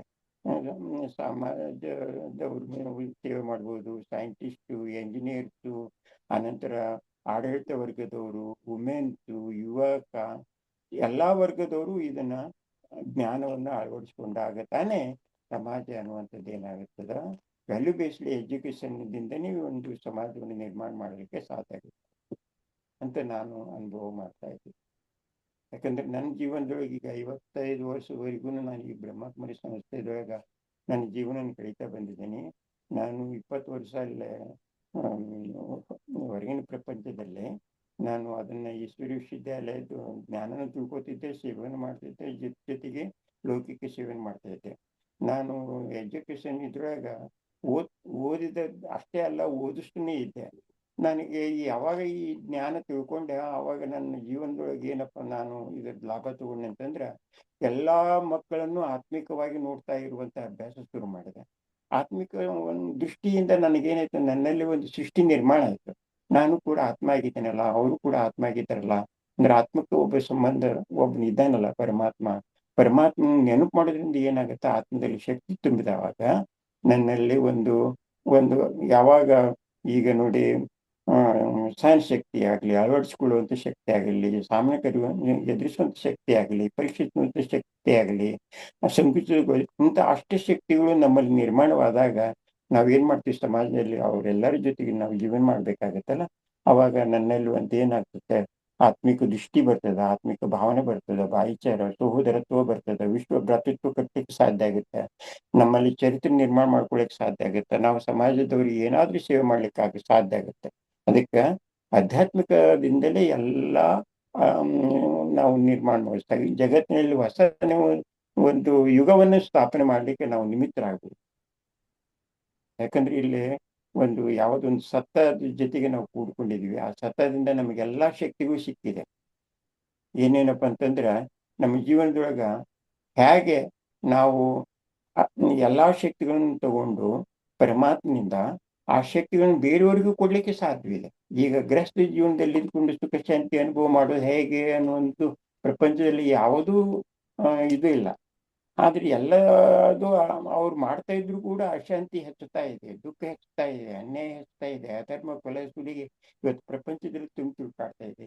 ಇವುಗಳಿಂದ ನಾವು ಹೆಂಗಪ್ಪ ಪಾರಾಗಬೇಕು ಅನ್ನೋದೇ ಮನುಷ್ಯರಿಗೆ ಒಂದು ದೊಡ್ಡದೊಂದು ಚಿಂತೆ ಇದೆ, ಭಯ ಇದೆ. ಮತ್ತೆ ಈ ಭಯದಿಂದ ಮುಕ್ತರಾಗಬೇಕಾದ್ರೆ ಆಧ್ಯಾತ್ಮಿಕದೊಳಗೆ ಬಂದಾಗ ಮಾನಸಿಕವಾಗಿ ಸುಖ ಶಾಂತಿ ಅನುಭವ ಮಾಡೋಕ್ಕೆ ಸಾಧ್ಯ ಅಂತ ನನ್ನ ಜೀವನದೊಳಗೆ ನಾನು ಅನುಭವ ಮಾಡಿದ್ದೇನೆ. ವೆರಿ ಡೀಪ್ ಥಾಟ್ಸ್ ಇಲ್ಲಿ ನೀವು ಶೇರ್ ಮಾಡಿದ್ರಿ ಬಾಯ್ಜಿ. ಆ್ಯಂಡ್ ಇದರಿಂದ ನನಗೆ ಒಂದು 2 ಪ್ರಶ್ನೆಗಳಿದೆ. ಮೊದಲನೇದು ಪ್ರಶ್ನೆ ಏನಂದರೆ, ಈಗ ಪ್ರಪಂಚ ಇಡೀ ಎಷ್ಟು ನಂದು ನಿಂದು ನಂದು ನಿಂದು ಅಂತ ಎಲ್ಲ ಲೆವೆಲ್ಸಲ್ಲಿ ಈಗ ನಡೀತಾ ಇದೆ, ಆಯಿತಾ. ಆ್ಯಂಡ್ ನೀವು ಹೇಳಿದ್ರಿ ಇಡೀ ಪ್ರಪಂಚದಲ್ಲಿ ಎಲ್ಲರನ್ನೂ ಒಂದು ಭಾಯಿಚಾರನಲ್ಲಿ ನಾವು ನೋಡ್ಬೋದು ಅಂತ. ಅದೆಲ್ಲದಕ್ಕಿಂತ ಮುಂಚೆ ನನ್ನನ್ನೇ ನಾನು ಸರಿಯಾಗಿ ಅರ್ಥ ಮಾಡ್ಕೊಳ್ದೆ, ನಾನೇ ಈ ದೇಹ ಅಥವಾ ನನ್ನಲ್ಲಿ ಇರೋದೆಲ್ಲ ಒಂದು ನಂದು ಒಂದು ಐಡೆಂಟಿಟಿ, ಒಂದು ನಮ್ಮದು ಹೆಸರಿಂದ, ನಾವು ಮಾಡೋ ರೋಲ್ಸಿಂದ, ನಮಗಿರೋ ಟೈಟಲ್ಸ್ಗಳಲ್ಲಿ, ಇವಾಗ ಆಫೀಸಲ್ಲಿ ಓಕೆ ಇವರು ಈ ಟೈಟಲ್ನಲ್ಲಿದ್ದಾರೆ, ಈ ಹುದ್ದೆನಲ್ಲಿದ್ದಾರೆ, ಅದನ್ನೇ ನಮ್ಮದು ರಿಯಲ್ ಅಂತ ನಾವು ಮಾಡ್ಕೊಂಡು ಬಿಡ್ತೀವಲ್ಲ. ಅವೆಲ್ಲದರಿಂದ ಫಸ್ಟ್ ಆಫ್ ಆಲ್ ನಮಗೆ ಆ ಒಂದು ಫೇತ್ ಎಲ್ಲಿಂದ ಬರುತ್ತೆ, ನಾನು ಈ ದೇಹ ಅಲ್ಲ ಈ ಆತ್ಮ ಅಂತ. ಯಾಕಂದರೆ ಎಸ್, ಅರ್ಥ ಆಗುತ್ತೆ, ಎಲ್ಲರೂ ಹೇಳ್ತಾರೆ ಬುಕ್ಸಲ್ಲಿದೆ ಅಂತಾರೆ. ಯಾಕಂದರೆ ನಾನು ಪ್ರಾಕ್ಟಿಕಲ್ ಆಗಿ ನಾನು ಕೇಳ್ತೆ, ಯಾಕಂದರೆ ಇಲ್ಲಿ ನಮ್ಮ ಜೊತೆ ಬರೋರು ಎಲ್ಲ ಬೇರೆ ಸುತ್ತ ಎಲ್ಲ ಒಂದು ವರ್ಗಗಳಿಂದ ಬಂದಿರ್ತಾರೆ, ಡಿಫ್ರೆಂಟ್ ಕೆಲಸ, ಡಿಫ್ರೆಂಟ್ ಎಕ್ಸ್ಪೀರಿಯನ್ಸಸ್, ಡಿಫ್ರೆಂಟ್. ಸೊ ಈಗ ಅಂಥವರಿಗೆ ಈಗ ನಾನು ಇದಲ್ಲ, ನಾನು ಆತ್ಮ ಅಂತ ಹೇಗೆ ಫಸ್ಟ್ ಆಫ್ ಆಲ್ ಅದ್ರ ಬಗ್ಗೆ ಒಂದು ಫೇತ್ ಬಿಲ್ಡ್ ಆಗುತ್ತೆ, ಆ್ಯಂಡ್ ಹೇಗೆ ನಾವು ಅದನ್ನ ಎವ್ರಿ ಡೇ ಆ ಫೇತ್ನ ನಾವು ನರ್ಚರ್ ಮಾಡ್ಕೊಳ್ಳೋಕೆ ಸಾಧ್ಯ ಅಂತ. ಆ್ಯಂಡ್ ನೀವು ಹೇಳಿದ್ರೆ ನೀವು 55 ವರ್ಷದಿಂದ ಇದ್ದೀರಾ ಅಂತ, ಐ ಆಮ್ ಶ್ಯೂರ್ ನೀವು ಎಲ್ಲೋ ಒಂದು ಕಡೆ ಆ ಒಂದು ಕ್ವೆಶನ್ ನಿಮ್ಮಲ್ಲೋ ಅಥವಾ ಎಲ್ಲೋ ಇನ್ನೊಬ್ಬರಿಂದ ಕೇಳಿರಬಹುದು ಅಂತ ಅನ್ಕೊಳ್ತೀನಿ. ಇಲ್ಲಪ್ಪ ಕೊರೆ, ನಾನು ಇದನ್ನು ಡೈಲಿ ಈಶ್ವರಿ ವಿಶ್ವವಿದ್ಯಾಲಯದಲ್ಲಿ ಹೋಗಿ ಅಭ್ಯಾಸ ಮಾಡ್ತಾ ಇದ್ದೆ. ಅಲ್ಲೇ ಪರಮಾತ್ಮನು ನುಡಿಸುವಂತ ಸತ್ಯ ಗೀತ ಜ್ಞಾನದ ಒಂದು ಅಧ್ಯಯನ ಮಾಡಿಸುವಂಥದ್ದೇನು ಮುಳ್ಳಿ ಅಂತ ಹೇಳ್ತೀವಿ, ಆ ಮುಳ್ಳಿ ಕೇಳೋದ್ರಿಂದ ಅಲ್ಲಿ ನನಗೇನು ಅನುಭವ ಆಗ್ತಿತ್ತು, 4 ಸಬ್ಜೆಕ್ಟ್ಗಳು ಸಿಗ್ತಿದ್ದು: ಜ್ಞಾನ, ಯೋಗ, ಧಾರಣ, ಸೇವಾ. ಇವುಗಳ ಒಂದು ಆಧಾರದ ಮೇಲೆ ದಿನನಿತ್ಯದಲ್ಲಿ ನಾವು ಏನ್ ಮಾಡ್ಬೇಕು ಅನ್ನುವಂಥದ್ದನ್ನು ಪ್ರಾಕ್ಟಿಕಲ್ ಅಲ್ಲೇ ಬಂದಾಗ ನಾವು ಅದನ್ನ ನಾವು ಯಾವಾಗ ನಾವು ಪ್ರಪಂಚದಲ್ಲಿ ಹೋಗ್ತೀವಿ ಆವಾಗ ಅವನ್ನ ನಾವು ಜ್ಞಾಪಿಸಿಕೊಂಡು ಅದನ್ನು ಪ್ರಾಕ್ಟಿಕಲ್ದಲ್ಲಿ ನಡೀತಾ ಇರೋದ್ರಿಂದ ನಮಗೆ ಅವು ಅನುಭವ ಆಗ್ತಾ ಇತ್ತು. ಈಗ ನೀವು ಹೇಳಿದ್ರಿ ನಮ್ಮಲ್ಲಿ ಬರ್ತಕ್ಕಂಥ ಎಲ್ಲರೂ ಅಂತಂದ್ರೆ ಈಗ ನೋಡ್ರಿ, ಯಾವಾಗ ಮೆಟೀರಿಯಲ್ ವರ್ಡ್ದಾಗ ಭೌತಿಕವಾಗಿನೇ ವಿಚಾರ ಮಾಡ್ತಾ ಹೋದ್ರೆ ಆತ್ಮದ ಅಧ್ಯಯನ ಆಗಲ್ಲ ಅದರಲ್ಲಿ. ಭೌತಿಕವಾಗಿ ವಿಚಾರ ಮಾಡುವಂಥದ್ದಲ್ಲ. ಈಗ ಭಕ್ತಿ ಅನ್ನುವಂಥದ್ದು ಏನದಲ್ಲ, ಅದು ಭೌತಿಕವಾಗಿನೇ. ಶಾಸ್ತ್ರ, ವೇದ, ಉಪನಿಷತ್ತು ಏನೇನು ಇದಾವೆ ಸಾಮಗ್ರಿಗಳು ಎಲ್ಲವೂ ಭೌತಿಕವಾಗಿನೇ. ಈಗ ನಾವು ಯಾರು ನಿಮ್ಮ ಹತ್ರ ಬರ್ತಾ ಇದ್ದಾರಲ್ಲ, ಅವ್ರು ಪ್ರತಿಯೊಬ್ಬರು ಇವತ್ತಿನ ದಿವಸದಲ್ಲಿ ಈಗ ಭಾರತೀಯರಲ್ಲಿ ಅಂತೂ ಅದು ಅಳವಡಿಸ್ಕೊಂಡ್ಬಿಟ್ಟಿದ್ದಾರೆ. ಭಕ್ತಿ ಮಾಡೋದು, ಧ್ಯಾನ ಮಾಡೋದು, ತಪ ಮಾಡೋದು, ಯಜ್ಞ ಹೋಮ ಇವನ್ನೆಲ್ಲ ಮಾಡ್ಕೊಂಡಿದ್ದಾರೆ. ಆದ್ರೆ ಇಡೀ ವಿಶ್ವದಲ್ಲಿ ಜನರಿಗೆ ಅದು ಇರ್ಲಿಕ್ಕಿಲ್ಲ. ಆದ್ರೆ ಅವರು ಮೆಟೀರಿಯಲ್ ವರ್ಲ್ಡ್ದೊಳಗೆ ಈಗ ನಮ್ಮ ಶರೀರಕ್ಕೆ ಸಂಬಂಧಪಟ್ಟಂತವ್ರ ಬಗ್ಗೆನೇ ಅವ್ರು ವಿಚಾರ ಮಾಡ್ತಾ ಹೋದ್ರೆ ತಮ್ಮ ಬಗ್ಗೆ ವಿಚಾರ ಮಾಡುವಂತದಕ್ಕೆ ಅವಕಾಶ ಯಾವಾಗ ಸಿಗ್ಬೇಕು ಅವರಿಗೆ? ಆತ್ಮ ಅನ್ನುವಂಥದ್ದನ್ನ ಅರ್ಥ ಮಾಡ್ಕೊಳ್ಳಿಲ್ಲ ಅಂತಂದ್ರೆ ತಮ್ಮ ಬಗ್ಗೆ ತಾವು ಅರ್ಥ ಮಾಡ್ಕೊಂಡೇ ಇಲ್ಲ ಅಂತ ಅದರ ಅರ್ಥ. ಈಗ ಮಕ್ಕಳಿಗಾಗಿ ಸಮಯ ಕಳೆದ್ರಿ, ಪತಿಗಾಗಿ ಸಮಯ ಕಳೆದ್ರಿ, ಸಂಬಂಧಿಗಳಿಗಾಗಿ ಸಮಯ ಕಳೆದ್ರಿ, ಫ್ರೆಂಡ್ಶಿಪ್ಗೋಸ್ಕರ ಸಮಯ ಕಳೆದ್ರಿ. ನಮಗಾಗಿ ನಾನು ಎಷ್ಟು ಮಟ್ಟಿಗೆ ಸಮಯ ಕೊಟ್ಟಿನ ಅನ್ನೋದ ಅಲ್ಲಿ ನೋಡಿದ್ರೆ ಶೂನ್ಯ ಇದೆ. ನಾನು ಆತ್ಮ ಆಗಿದ್ದೀನಿ ಹೊರತಾಗಿ ಈ ಶರೀರ ನಾನಲ್ಲ. ಈ ಶರೀರದಿಂದ ನಾನು ಭಿನ್ನವಾಗಿದ್ದೀನಿ. Soul between soul and body different ನಾವು ಮಾಡಬೇಕಾಗಿದೆ, ಈಗ ಅಧ್ಯಯನ ಮಾಡಬೇಕಾಗಿದೆ. ಈ ಶರೀರದಲ್ಲಿ ನಾನು ಆತ್ಮ ಚೈತನ್ಯ ಶಕ್ತಿ ಭಿನ್ನವಾಗಿದ್ದೀನಿ, ಬೇರೆ ಇದ್ದೀನಿ ನಾನು. ಈ ಶರೀರ ಅನ್ನುವಂಥದ್ದು ಒಂದು ವಸ್ತ್ರ ಆಗಿದೆ. ಈ ವಸ್ತ್ರವನ್ನು ಧರಿಸಿಕೊಂಡು ನಾನು ಪಾಠ ಮಾಡ್ತಾ ಇದ್ದೀನಿ ಅನ್ನುವಂಥ ಅನುಭವ ಎಲ್ಲಿವರೆಗೂ ಆಗೋದಿಲ್ಲ ಅಲ್ಲಿವರೆಗೂ ನಾನು ಆತ್ಮ ಅಂತ ಅನುಭವ ಮಾಡಕ್ಕೂ ಸಾಧ್ಯ ಇಲ್ಲ. ಆತ್ಮನ ಸ್ವರೂಪದ ಅನುಭವನೂ ಮಾಡೋದಿಲ್ಲ. ಅದಕ್ಕೆ ಬೆಳಗ್ಗೆಯಿಂದ ಹಿಡಿದುಕೊಂಡು ರಾತ್ರಿ ಮಲಗುವವರೆಗೂ ವಿಚಾರ ಮಾಡ್ರಿ. ನೀವು ಹೇಳಿದ ಪ್ರಕಾರ ನಾನು, ನನ್ನದು, ನನ್ನವರು ಎಲ್ಲದೂ ಅದು ನಾನ ಅಂತ ತಿಳ್ಕೊತಾರೆ. ಅದು ನಾನಲ್ಲ. ನಾನು ಬೇರೆ ಆಗಿದ್ದೀನಿ, ನನ್ನವರು ಬೇರೆ ಆಗಿದ್ದಾರೆ, ನನ್ನದು ಬೇರೆ ಆಗಿದೆ, ನನ್ನದೆಲ್ಲ ಬೇರೆ ಆಗಿದೆ. ಅದು ನಾನಲ್ಲ. ನಾನಿರುವುದು ಈ ದೇಹದಲ್ಲಿ ಒಂದು ಚೈತನ್ಯ ಶಕ್ತಿ, ಆತ್ಮ, ಜ್ಯೋತಿ ಬಿಂದು ಇದ್ದೀನಿ. ಆ ಜ್ಯೋತಿ ಬಿಂದು ಆತ್ಮನೇ ಈ ಶರೀರದಲ್ಲಿದ್ದೀನಿ. ಆ ಶರೀರದ ಮುಖಾಂತರನೇ, ಶರೀರದ ಕರ್ಮೇಂದ್ರಿಯಗಳ ಮುಖಾಂತರ ಈಗ ನೋಡಿ, ಅದು ಅತಿ ಸೂಕ್ಷ್ಮವಾಗಿರುವಂತ ಆತ್ಮ ಈ ಶರೀರದಲ್ಲಿದ್ದು ಬೆಳಗ್ಗೆ ಅಮೃತ ವೇಳೆ ತಿಳ್ಕೊಂಡು ರಾತ್ರಿ ಮಲ್ಕೊಳ್ಳೋವರೆಗೂ ಅದೇ ಎಲ್ಲ ಶರೀರದ ಕರ್ಮೇಂದ್ರಿಯಗಳ ಮೂಲಕ ಕರ್ಮ ಮಾಡ್ತಾ ಇದೆ. ಅದರಿಂದನೇ ಎಲ್ಲ ಪಾಪ ಪುಣ್ಯಗಳ ಲೇಪನ ಆತ್ಮದಲ್ಲಿ ಆಗ್ತಾ ಇದೆ. ಅದರಿಂದನೇ ಆತ್ಮ ಮುಕ್ತಿ, ಜೀವನ್ ಮುಕ್ತಿ ಕಾಣ್ತಾ ಇದೆ. ಮತ್ತೆ ಇದು ಮಾಡಬೇಕಾದದ್ದು ಏನು ಅನ್ನೋದನ್ನ ಅರ್ಥ ಮಾಡ್ಕೊಂಡಿಲ್ಲ ಅಂದ್ರೆ ನಾನು ಮಾಡುವಂಥದ್ದು ಏನಿದೆ ಇವತ್ತು ಇಡೀ 24 ಗಂಟೆಗಳಲ್ಲಿ ಮಾಡುವಂಥದ್ದೆಲ್ಲ ಸ್ಥೂಲ ಕರ್ಮೇಂದ್ರಿಯಗಳ ಮುಖಾಂತರ ನಾನು ಮಾಡ್ತಾ ಇದ್ರು ನಾನು ಆತ್ಮ ಅನ್ನೋದು ಅನುಭವನ ಮಾಡೋದಲ್ಲ. ನಾ ಎಲ್ಲ ಆತ್ಮನೇ ಮಾಡ್ತೀನಿ ಅಂತ ಅನುಭವ ಮಾಡೋದಲ್ಲ. ಅದಕ್ಕೆ ಆತ್ಮಜ್ಞಾನ ಬಹಳ necessity. Fundamental knowledge is very very important in our life. ಆದರೆ ನಾವು ಅಧ್ಯಾತ್ಮಿಕದೊಳಗೆ ಬಂದಾಗ 2 ಟಾಪಿಕ್ ಇದ್ದಾವೆ. ಒಂದು ಸೋಲ್ ಕಾನ್ಶಿಯಸ್, ಒಂದು ಗಾಡ್ ಕಾನ್ಶಿಯಸ್. ಸೋಲ್ ಕಾನ್ಶಿಯಸ್ದಲ್ಲಿ ಬಂದಾಗ ಸೋಲ್ ರಿಯಲೈಸೇಷನ್ ಮಾಡಬೇಕಾಗಿರುವುದೇ ನಮ್ಮ ಜೀವನ. ಹೊರತು ಬಾಡಿ ಕಾನ್ಶಿಯಸ್ದಲ್ಲಿ ಬಂದು ಬಾಡಿಯ ಅನುಭವದಿಂದ ನಾನು, ನನ್ನವರು, ನನ್ನದು ಎಲ್ಲ ನಾನೇ ಅಂತನ್ನುವಂಥದ್ದು ಏನಿದೆ ಅಲ್ಲ, ಅದೆಲ್ಲ ಅದು ರಾಂಗ್ ಸೈಡ್. ಅದು ಮಿಥ್ಯ, ಇದು ಸತ್ಯ. ಅದು ಮಿಥ್ಯ ಸತ್ಯವನ್ನು ಡಿಫರೆನ್ಸ್ ನಮ್ಮಲ್ಲಿ ಬರಲಿಲ್ಲ ಅಂತಂದ್ರೆ ನಾವು ನಡೀತಾ ಇರೋದು ಏನೆಂಬುದನ್ನು ಅರ್ಥ ಮಾಡ್ಕೊಳ್ತಾನೆ. ಅದಕ್ಕೆ ನಾವು ಈಗಿನ ಸಮಯಕ್ಕಂತೂ ಬಹಳ ಅವಶ್ಯಕತೆ ಇದೆ. ಯಾಕಂದ್ರೆ ನಾವಂತೂ ಇಷ್ಟಂತೂ ಇಲ್ಲಿವರೆಗಂತೂ ಬಂದಿದ್ದೀವಿ. ನಮ್ಮ ಪೀಳಿಗೆ ಏನಿದೆ ಅಲ್ಲ, ನಮ್ಮ ಮಕ್ಕಳು ಏನಿದೆ ಅಲ್ಲ, ಅಥವಾ ನಮ್ಮ ಮಕ್ಕಳು ಏನಿದ್ದಾರೆ, ಮುಂದಿನ ಪೀಳಿಗೆ ಏನಿದೆ ಅಲ್ಲ, ಅವರಿಗೆ ಈ ಭೌತಿಕ ಪ್ರಪಂಚದಲ್ಲಿ ಇಷ್ಟೊಂದು ಹಾಹಾಕಾರ ಅಲ್ಲಾಕಾರ ನಡೆದಿದೆ. ಅವ್ರಿಗೆ ಏನು ತಿಳುವಳಿಕೆ, ಆಧ್ಯಾತ್ಮಿಕ ಅನ್ನುವಂಥದ್ದು ನಶಿಸಿ ಹೋಗ್ಬಿಟ್ಟಿದೆ ಅವರಲ್ಲಿ. ಅದಕ್ಕೋಸ್ಕರವಾಗಿ ಅವ್ರ ಚಾರಿತ್ರ್ಯ ನಿರ್ಮಾಣ ಮಾಡ್ಕೊಳಿಕ್ಕಾಗಲ್ಲ. ಇವತ್ತು ಏನ್ ನೋಡ್ತಾರೆ ಅದನ್ನ ಮಾಡಿ ತೋರಿಸ್ತಾರೆ ನಮ್ಮ ಮುಂದೆ. ಈಗ ಹೊರಗಿನ ಪ್ರಪಂಚದಲ್ಲಿ ಇದ್ದಿದ್ದೆ ನಮ್ಮ ಮುಂದೆ ಮಾಡಿ ತೋರಿಸ್ತಾರೆ ಅಂತಂದ್ಮೇಲೆ ಈಗ ನಾವು ಅವ್ರಿಗೆ ಸಂಸ್ಕಾರ ಕೊಡಲ್ಲ, ನಾವು ಅವ್ರಿಗೆ ಆತ್ಮಜ್ಞಾನ ಕೊಡಲ್ಲ, ನಾವು ಅವ್ರ ಅಧ್ಯಾತ್ಮ ಜೀವಿಗಳನ್ನ ಆಗಿ ಮಾಡ್ಬೇಕಾದ್ರೆ ನಾವು ಜೀವನ ಆ ಥರ ನಡೀಲಿಲ್ಲ ಅಂತಂದ್ರೆ ಅವ್ರ ಜೀವನ ಯಾವ ರೀತಿ ಅವ್ರಿಗೆ ಇದು ಕಟ್ಲಿಕ್ಕೆ ಸಾಧ್ಯ ಇದೆ ವಿಚಾರ ಮಾಡಿ.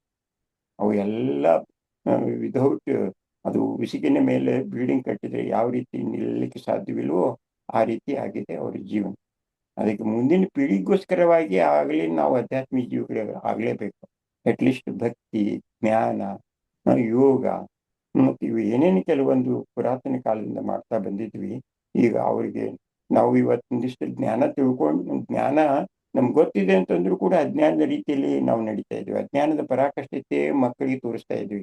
ಅದರಿಂದ ಮಕ್ಕಳ ಜೀವನ ಶ್ರೇಷ್ಠ ಆಗ್ಲಿಕ್ಕೆ ಸಾಧ್ಯನೇ. ಬಹಳ ಒಳ್ಳೆ ಪಾಯಿಂಟ್ ಹೇಳಿದ್ರಿ. ಆ, ನಾವು ರಾಂಗ್ನೇ ಸರಿ ಅಂತ ಮಾಡ್ತಾ ಇದ್ದೀವಿ ಅಂತ. ಆ್ಯಂಡ್ ಹೀಗೆ ಇಲ್ಲೇ ಒಂದು ಪೇರೆಂಟ್ ಹತ್ರ ಕಾನ್ವರ್ಸೇಷನ್ ಮಾಡ್ತಾ ಇದ್ದೆ. ಅವ್ರು ಹೇಳ್ತಾ ಇದ್ರು, ಇವಾಗಿನ ಕಾಲದಲ್ಲಿ ಮಕ್ಕಳಿಗೆ ನಾವು ತಪ್ಪು ಸರಿಗಿಂತ ನಾವು ತಪ್ಪು ಮಾಡು ಅಂತಲೇ ಹೇಳ್ಕೊಡ್ಬೇಕು. ಇಲ್ಲ ಅಂದರೆ ಇವತ್ತು ಜೀವನದಲ್ಲಿ ಅವರು ಬದುಕೋಕೆ ಸಾಧ್ಯನೇ ಇಲ್ಲ. ಎಲ್ಲರೂ ಸುಳ್ಳು ಹೇಳ್ತಾರೆ, ಎಲ್ಲರೂ ಮೋಸ ಮಾಡ್ತಾರೆ. ಇವಾಗ ನಾವು ನಮ್ಮ ಮಕ್ಕಳಿಗೆ ಅದ್ರ ಬಗ್ಗೆ ಜ್ಞಾನ ಕೊಡಲಿಲ್ಲ ಅಂದರೆ ಅವರು ಈ ಒಂದು ಜೀವನ ಮಾಡೋಕ್ಕೆ ಸಾಧ್ಯನೇ ಇಲ್ಲ ಅಂತ ಹೇಳ್ತಾರೆ. ಸೊ ಈಗ ತಪ್ಪು ಮಾಡೋದು ಬಿಕಾಸ್ ಪ್ರಪಂಚದಲ್ಲೆಲ್ಲ ತಪ್ಪಿರೋದ್ರಿಂದ ನಾವು ನಮ್ಮ ಮಕ್ಕಳಿಗೆ ತಪ್ಪು ಹೇಳ್ಕೊಡ್ಬೇಕಾ, ಅಥವಾ ಪ್ರಪಂಚದಲ್ಲಿ ತಪ್ಪಿರೋದ್ರಿಂದ ನಾವು ನಮ್ಮ ಮಕ್ಕಳಿಗೆ ಸರಿ ಮಾಡು ಅಂತ ಹೇಳ್ಕೊಡ್ಬೇಕಾ? ಬಿಕಾಸ್ ಹೇಳ್ಕೊಟ್ರೆ ಪ್ರಪಂಚ ಅವ್ರ ಸುತ್ತ ಎಲ್ಲ ತಪ್ಪು ನಡೀತಾ ಇದೆ, ಇವರೊಬ್ಬರೇ ಸರಿ ಮಾಡು ಅಂದ್ರೆ ಅದು ಉಲ್ಟಾ ಆಗತ್ತೆ ಅಂತ ಅನ್ಸುತ್ತೆ. ಈ ಮಕ್ಕಳಿಗೆ ಹೇಗೆ ಅವ್ರ ಅರ್ಥ ನಾವು ಏನು ಮಾಡ್ಕೊಬೋದು? ಮಾಡ್ಬೇಕಾಗಿಲ್ಲ ಸರ್, ನಾವು ಏನು ಮಾಡ್ಬೇಕಾಗಿಲ್ಲ. ನಾವು ಆಧ್ಯಾತ್ಮಿಕ ಜೀವಿಗಳಾದಾಗ ಆ ಮಕ್ಕಳು ನಮ್ಮನ್ನು ನೋಡ್ತಾರೆ. ನಾವು ಎಷ್ಟರ ಮಟ್ಟಿಗೆ ನಮ್ಮ ಜೀವನ ಶ್ರೇಷ್ಠ ಮಾಡ್ಕೊಂಡು ಹೋಗ್ತಾ ಇದ್ದೀವಿ ಅನ್ನೋದನ್ನು ನೋಡ್ತಾರೆ. ನಮ್ಮ ಮೇಲೆ ಡಿಪೆಂಡ್ ಇದೆ ಮಕ್ಕಳದ್ದು ಜೀವನ. ಈಗ ನಾವು ಅದನ್ನ ಕಲಿಸ್ಲೇ ಇಲ್ಲ ಅಂದ್ಮೇಲೆ, ಈಗ ನೀವೇ ಭಕ್ತಿ ಮಾಡಿಲ್ಲ ಅಂದ್ರೆ ಮಕ್ಕಳು ಭಕ್ತಿ ಎಲ್ಲಿ ಮಾಡ್ತಾರೆ? ನೀವೇ ಜ್ಞಾನದಲ್ಲಿ ಬರಲಿಲ್ಲ ಅಂತಂದ್ರೆ ಅವರು ಜ್ಞಾನಕ್ಕೆ ಯಾವಾಗ ಬರ್ತಾರೆ? ಅದಕ್ಕೆ ನಾವು ನಮ್ಮ ನಮ್ಮ ಮನಿ ಚಾಟಿ ಬಿಗನ್ಸ್ ಅಟ್ ಹೋಮ್ ಅಂತ ಹೇಳ್ತೀವಲ್ಲ, ನಾವು ಚಾಟಿ ಬಿಗನ್ಸ್ ಅಟ್ ಹೋಮ್ ಅಂತಂದಾಗ ನಾವೇ ಸ್ವತಃ ಮಾಡ್ಬೇಕು ಅಂದಾಗ ನಮ್ಮ ಮಕ್ಕಳು ಮಾಡ್ತಾರೆ. ನಮ್ಮ ಮನಿ ಆ ರೀತಿ ಆಯ್ತಂದ್ರೆ ನಮ್ಮ ಮನೆ ಪಕ್ಕದವ್ರು ಮಾಡ್ತಾರೆ. ಯಾವಾಗ ನಮ್ಮ ಮನೆ ಪಕ್ಕದವ್ರು ಮಾಡ್ತಾರೆ ಅಂದ್ರೆ ಇಡೀ ಗಲ್ಲಿ ಆಗುತ್ತೆ, ಗಲ್ಲಿ ಆಗಿಂದ ಊರಾಗುತ್ತೆ, ಊರಿಂದ ದೇಶ ಆಗುತ್ತೆ, ದೇಶದಿಂದ ವಿಶ್ವ ಆಗುತ್ತೆ. ಅದಕ್ಕೆ self transformation is the very very important in our life. ನಾನು ಮೊದಲು ಪರಿವರ್ತನೆ ಆಗ್ಬೇಕು. ನನ್ನ ದೃಷ್ಟಿಕೋನ, ನನ್ನ ಸಂಕಲ್ಪ, ನಮ್ಮ ಮಾತು, ನಮ್ಮ ಕರ್ಮ, ನಮ್ಮ ನಡೆ ನುಡಿ, ಹಾವ ಭಾವ ಪ್ರತಿಯೊಂದು ನಾವು ಪರಿವರ್ತನೆ. ಈಗ ನಾವು ಇರ್ಬೋದು ಹೊರಗಿನ ಪ್ರಪಂಚಕ್ಕೆ ಹೊಂದಿಕೊಂಡು, ಆದರೆ ನಾವು ಈಗ ಅದನ್ನ ಆ ರೀತಿ ನಡೆದಾಗ ಮಾತ್ರ ನಮ್ಮ ಮುಂದಿನ ಪೀಳಿಗೆ ಆ ರೀತಿ ನಡೀತಿತ್ತು ಅನ್ನುವಂಥ ಒಂದು ಭಾವನೆ ನನ್ನದು. ಸೊ ಈಗ ಚೇಂಜ್ ಆಗಬೇಕು ಅಂದರೆ ಅದಕ್ಕೊಂದು ಕಾರಣ ಬೇಕು. ನಾನು ಏನಕ್ಕೆ ಚೇಂಜ್ ಆಗಬೇಕು ಅಂತ. ಇವಾಗ ಪೇರೆಂಟ್ಸ್ಗಳನ್ನೇ, ಮನೆಯಲ್ಲಿ ಹಿರಿಯರನ್ನೇ, ಹೊರಗಡೆ ಎಲ್ಲ ಪ್ರಪಂಚ ನಡೀತಾ ಇರೋದೇ ಹಾಗೆ, ನಾನು ಹಾಗೆ ನಡೀತೀನಿ, ನನಗೆ ಅಧ್ಯಾತ್ಮ ಏನು ಬೇಕಾಗಿಲ್ಲ. ಎಸ್, ಮುಂಚಿನ ಕಾಲದಲ್ಲಿ ನಡೀತಾ ಇತ್ತು, ಬೇಕಿತ್ತು. ಇವಾಗ ಅದರದ್ದು ನೆಸೆಸರಿ ಇಲ್ಲ, ಎಲ್ಲ ಕಡೆ ಹೀಗೆ ನಡೆಯೋದು, ಹಾಗೆ ಮಾಡ್ತೀನಿ ಅಂದರೆ ಅವ್ರಿಗೆ ಚೇಂಜ್ ಆಗೋದಕ್ಕೆ ಕೂಡ ಕಾರಣ ಅಥವಾ ಒಂದು ಇನ್ಸ್ಪಿರೇಷನ್ ಹೇಗೆ ಬರೋಕ್ಕೆ ಕಾರಣಗಳು ಸಾಧ್ಯ? ಬಹಳ ಇದ್ದಾವೆ, ಕಾರಣಗಳು ಬಹಳ ಇದ್ದಾವೆ. ಈಗ ನೋಡಿ, ಓಕೆ, ಎವರಿ ಹೆಲ್ದಿ ಇರ್ಬೇಕಪ್ಪ ಅಂತಂದ್ರ, ಎವರಿ ಹೆಲ್ದಿ ಇದ್ದಾರ ಅವರು? ಇಲ್ಲ ಎವರಿ ಹೆಲ್ದಿ ಇದ್ದಾರಾ? ಎವರಿ ಹ್ಯಾಪಿನೆಸ್ ಇದೆಯಾ? ಹ್ಯಾಪಿನೆಸ್ ಅಂತೂ ಡೆಫಿನೆಟ್ಲಿ ಡೌಟ್. ವೆಲ್ತ್ ಪ್ರಾಬಬ್ಲಿ ಇರುತ್ತೆ. ಅಲ್ಲ, ಇವು ಮೂರು ಸಮಾನವಾಗಿ ಇದ್ರಂದ್ರೆ ಅವ್ರ ಜೀವನ ಮೆಟ್ಟಲು ಸ್ಟೆಪ್ಪನ ಅಥವಾ ಸರಿ ನಡೀತದೆ. ಒಂದು ತಪ್ಪಿದ್ರೆ ಒಂದಕ್ಕೆ ಧಕ್ಕೆ ಬರುತ್ತೆ. ಈಗ ನಮ್ಮ ಹೆಲ್ತ್ ಸರಿ ಇಲ್ಲ ಅಂದ್ರೆ ನಾವು ಹೆಲ್ತ್ ಸರಿ ಇಲ್ಲ ಅಂದ್ರೆ ನಾವು ಆರೋಗ್ಯವಂತರು ಅಂತ ಹೇಳ್ಬೇಕು. ಚೆನ್ನಾಗಿದೆಯಾ, ನೀವು ಹೇಗಿದ್ದೀರಾ ಕೊರೆ ಅಂದ್ರೆ ನೀವೇನ್ ಹೇಳ್ತೀರಾ? ಹೆಲ್ತ್ ಸರಿ ಇಲ್ಲ, ಹಾಗೆ ಹೀಗೆ ಅಂತ ಹೇಳ್ತೀವಿ. ಅನಂತರ ಹೆಲ್ತ್ ಸರಿ ಮಾಡ್ಕೋಬೇಕಾದ್ರೆ ನಿಮ್ಮ ಹತ್ರ ಏನ್ ಬೇಕು? ವೆಲ್ತ್ ಬೇಕು. ವೆಲ್ತ್ನು ಸರಿ ಇಲ್ಲಲ್ಲಪ್ಪ ಅಂತಂದ್ರೆ ನಿಮಗೆ ಜೀವನದಲ್ಲಿ ಸುಖ ಶಾಂತಿ ಸಿಗುತ್ತಾ? ಹಂಗಾದ್ರೆ ನಾವು ಮೂರು ಅವಲಂಬನೆ ಇಟ್ಟುಕೊಂಡು ನಮ್ಮ ಜೀವನ ಸರಿ ಹೊಂದಬೇಕು. ನಮ್ಮ ಜೀವನದೊಳಗೆ ಇವನು ಸಾಧಿಸಿಕೊಂಡ್ಬೇಕಾದ್ರೇನೆ ಇದು ಆಧ್ಯಾತ್ಮಿಕ ಜೀವಿ ಆಗ್ಬೇಕು. ಸೊ ಈಗ ನೀವು ಹೇಳಿದ್ರಿ, ಹೆಲ್ತ್ ಬೇಕಾದ್ರೆ ವೆಲ್ತ್ ಬೇಕು, ವೆಲ್ತ್ ಬೇಕಾದ್ರೆ ಹ್ಯಾಪಿನೆಸ್ ಬೇಕು ಅಂತ. ಈಗ ಪ್ರಪಂಚದಲ್ಲಿ ಎಲ್ಲಾರು ನಾನು ವೆಲ್ತ್ ಬಂದ್ರೆ ನಾನು ಹ್ಯಾಪಿ ಆಗೋದು, ಅದು ನನ್ಗೆ ಆ ಸಾಮಾನ್ಯ ಸಿಕ್ಕಿದ್ರೆ ನಾನು ಹ್ಯಾಪಿ ಆಗೋದು ಅಂತ ಹೇಳ್ತಾರೆ. ಸೊ ಆ ಈಕ್ವೇಶನ್ ಅಲ್ಲಿ ಒಂಥರ ಚೇಂಜ್ ಆದಂಗೆ ಅನ್ಸುತ್ತೆ. ಸೊ ನಿಮ್ಮ ದೃಷ್ಟಿಕೋನದಲ್ಲಿ ಈ ಫಾರ್ಮುಲಾ ಹೇಗೆ ವರ್ಕ್ ಆಗುತ್ತೆ? ಬಿಕಾಸ್ ಎಲ್ಲ ಕಡೆ ನೋಡಿದಾಗ ಬೇಜಾರಾಯ್ತಾ, ಹೊರಗಡೆ ನಡಿ, ಏನಾದರೂ ಒಂದು ತಿನ್ನು, ಹೊರಗಡೆ ಒಂದು ಸಿನಿಮಾ ನೋಡು, ಅಥವಾ ಊರಿಗೆ ಹೋಗ್ಬಿಟ್ವಾ, ಹೀಗೆ ನಡೀತಾ ಇರುತ್ತಲ್ಲ. ಅದು ಶಾಶ್ವತ ಅಲ್ವಲ್ಲ ಕರೆ. ನಾವು ಶಾಶ್ವತದಲ್ಲಿ ಬರಬೇಕು ಅಂದ್ರೆ ಎವರಿ ಹೆಲ್ದಿ ಹ್ಯಾಪಿನೆಸ್ ಬೇಕಪ್ಪ ಅಂತಂದ್ರೆ ನಾವು ಆಧ್ಯಾತ್ಮಿಕ ಜೀವಿಗಳಾಗಬೇಕು. ಬರೀ ಒಂದು ಕ್ಷಣ ಕಾಲ ಮಾತ್ರ ಬೇಕಪ್ಪ ಅಂದ್ರೆ ಇದನ್ನ ಮಾಡ್ತಾನೆ ಬಂದಿದ್ದಾರಲ್ಲ. ಮಾಡ್ತಾ ಬರೋದ್ರಿಂದ ಆ ಜೀವನವನ್ನ ಕಳೀಲಿಕ್ಕೆ ಸಾಧ್ಯವಿದೆ ಅನ್ನುವಂಥ ಮಾತು ಅವರು ಸ್ಪಷ್ಟಪಡಿಸ್ತಾ ಇದ್ರೆ ಅವರು ದುಃಖಿ ಯಾಕಾಗ್ಬೇಕು, ಅಶಾಂತಿ ಯಾಕೆ ಪಡ್ಬೇಕು? ನಮ್ಗೆ ಶಾಂತಿ ಬೇಕು ಹೋಗ್ಲಿ. ಹ್ಯೂಮನ್ ವ್ಯಾಲ್ಯೂಸೇ ಇಲ್ಲ ಅಂದಮೇಲೆ ಅವ್ರ ಮುಂದೆ ಜೀವನ ಮಾಡೋದು ಹೇಗೆ? ವ್ಯಾಲ್ಯೂಸ್ ಯಾ ಬೇಕು ತಾನೆ ಮನಸ್ಸಿನಲ್ಲಿ. ವ್ಯಾಲ್ಯೂಸ್ ಬೇಕು. ವ್ಯಾಲ್ಯೂಸ್ ಇರ್ಲಿಲ್ಲ ಅಂತಂದ್ರೆ ಸೊಸೈಟಿ ನಿರ್ಮಾಣ ಹೆಂಗ್ ಮಾಡೋದು ನಾವು? ಯಾ ನನ್ನಲ್ಲೇ ವ್ಯಾಲ್ಯೂಸ್ ಇಲ್ಲ, ನಾನೇ ಇವತ್ತು ದಿವಸದಲ್ಲಿ ಸ್ಮೋಕ್ ಮಾಡ್ತೀನಿ ಅಥವಾ ಏನೇನೋ ಇದು ಮಾಡ್ತಾ ಇರ್ತೀನಿ, ಅವೆಲ್ಲ ನನ್ನಲ್ಲಿದ್ರೆ ನನ್ನ ಮಕ್ಕಳಿಗೆ ಯಾವ ರೀತಿ ಅನ್ನಕರಣ ಮಾಡ್ತಾರೆ? ಅದಕ್ಕೆ ಮೊಟ್ಟ ಮೊದಲು ಚಾರಿಟಿ ನನ್ನಲ್ಲಿ ನಿರ್ಮಾಣ ಮಾಡಬೇಕು. ನನ್ನ ಮನಸ್ಸು ಶುದ್ಧವಾಗಿದ್ರೆ ನಾನು ಬೇರೆಯವ್ರ ಮನಸ್ಸನ್ನು ಶುದ್ಧಿ ಮಾಡಬಹುದು. ಯಾ ಹೌದಲ್ರಿ? ಅದಕ್ಕೆ ನನ್ನ ಮನಸ್ಸು ಅಬ್ಸಲ್ಯೂಟ್ಲಿ. ಶುದ್ಧ ಇಲ್ಲ, ಈಗ ಬೇರೆಯವರಿಗೆ ನಾನು ಆಕ್ಚುಲಿ ಮನಸ್ಸನ್ನು ಶಾಂತಿಯಾಗಿ ಇಟ್ಕೊಳ್ರಿ ಅಂತ ಹೇಳಕ್ ನನಗೆ ಬರುವುದಿಲ್ಲ. ಅದಕ್ಕೆ ನನ್ನ ಮನಸ್ಸು ಈಗ ನಾನು ಹೇಳ್ಬೇಕಾಗಿದ್ದೇನೆಂದ್ರೆ, ನಾನು ಯಾರು ನೀವು ಕೇಳಿದ್ರಲ್ಲ, ಬರೋಬ್ಬರಿದೆ ಪ್ರಶ್ನೆ.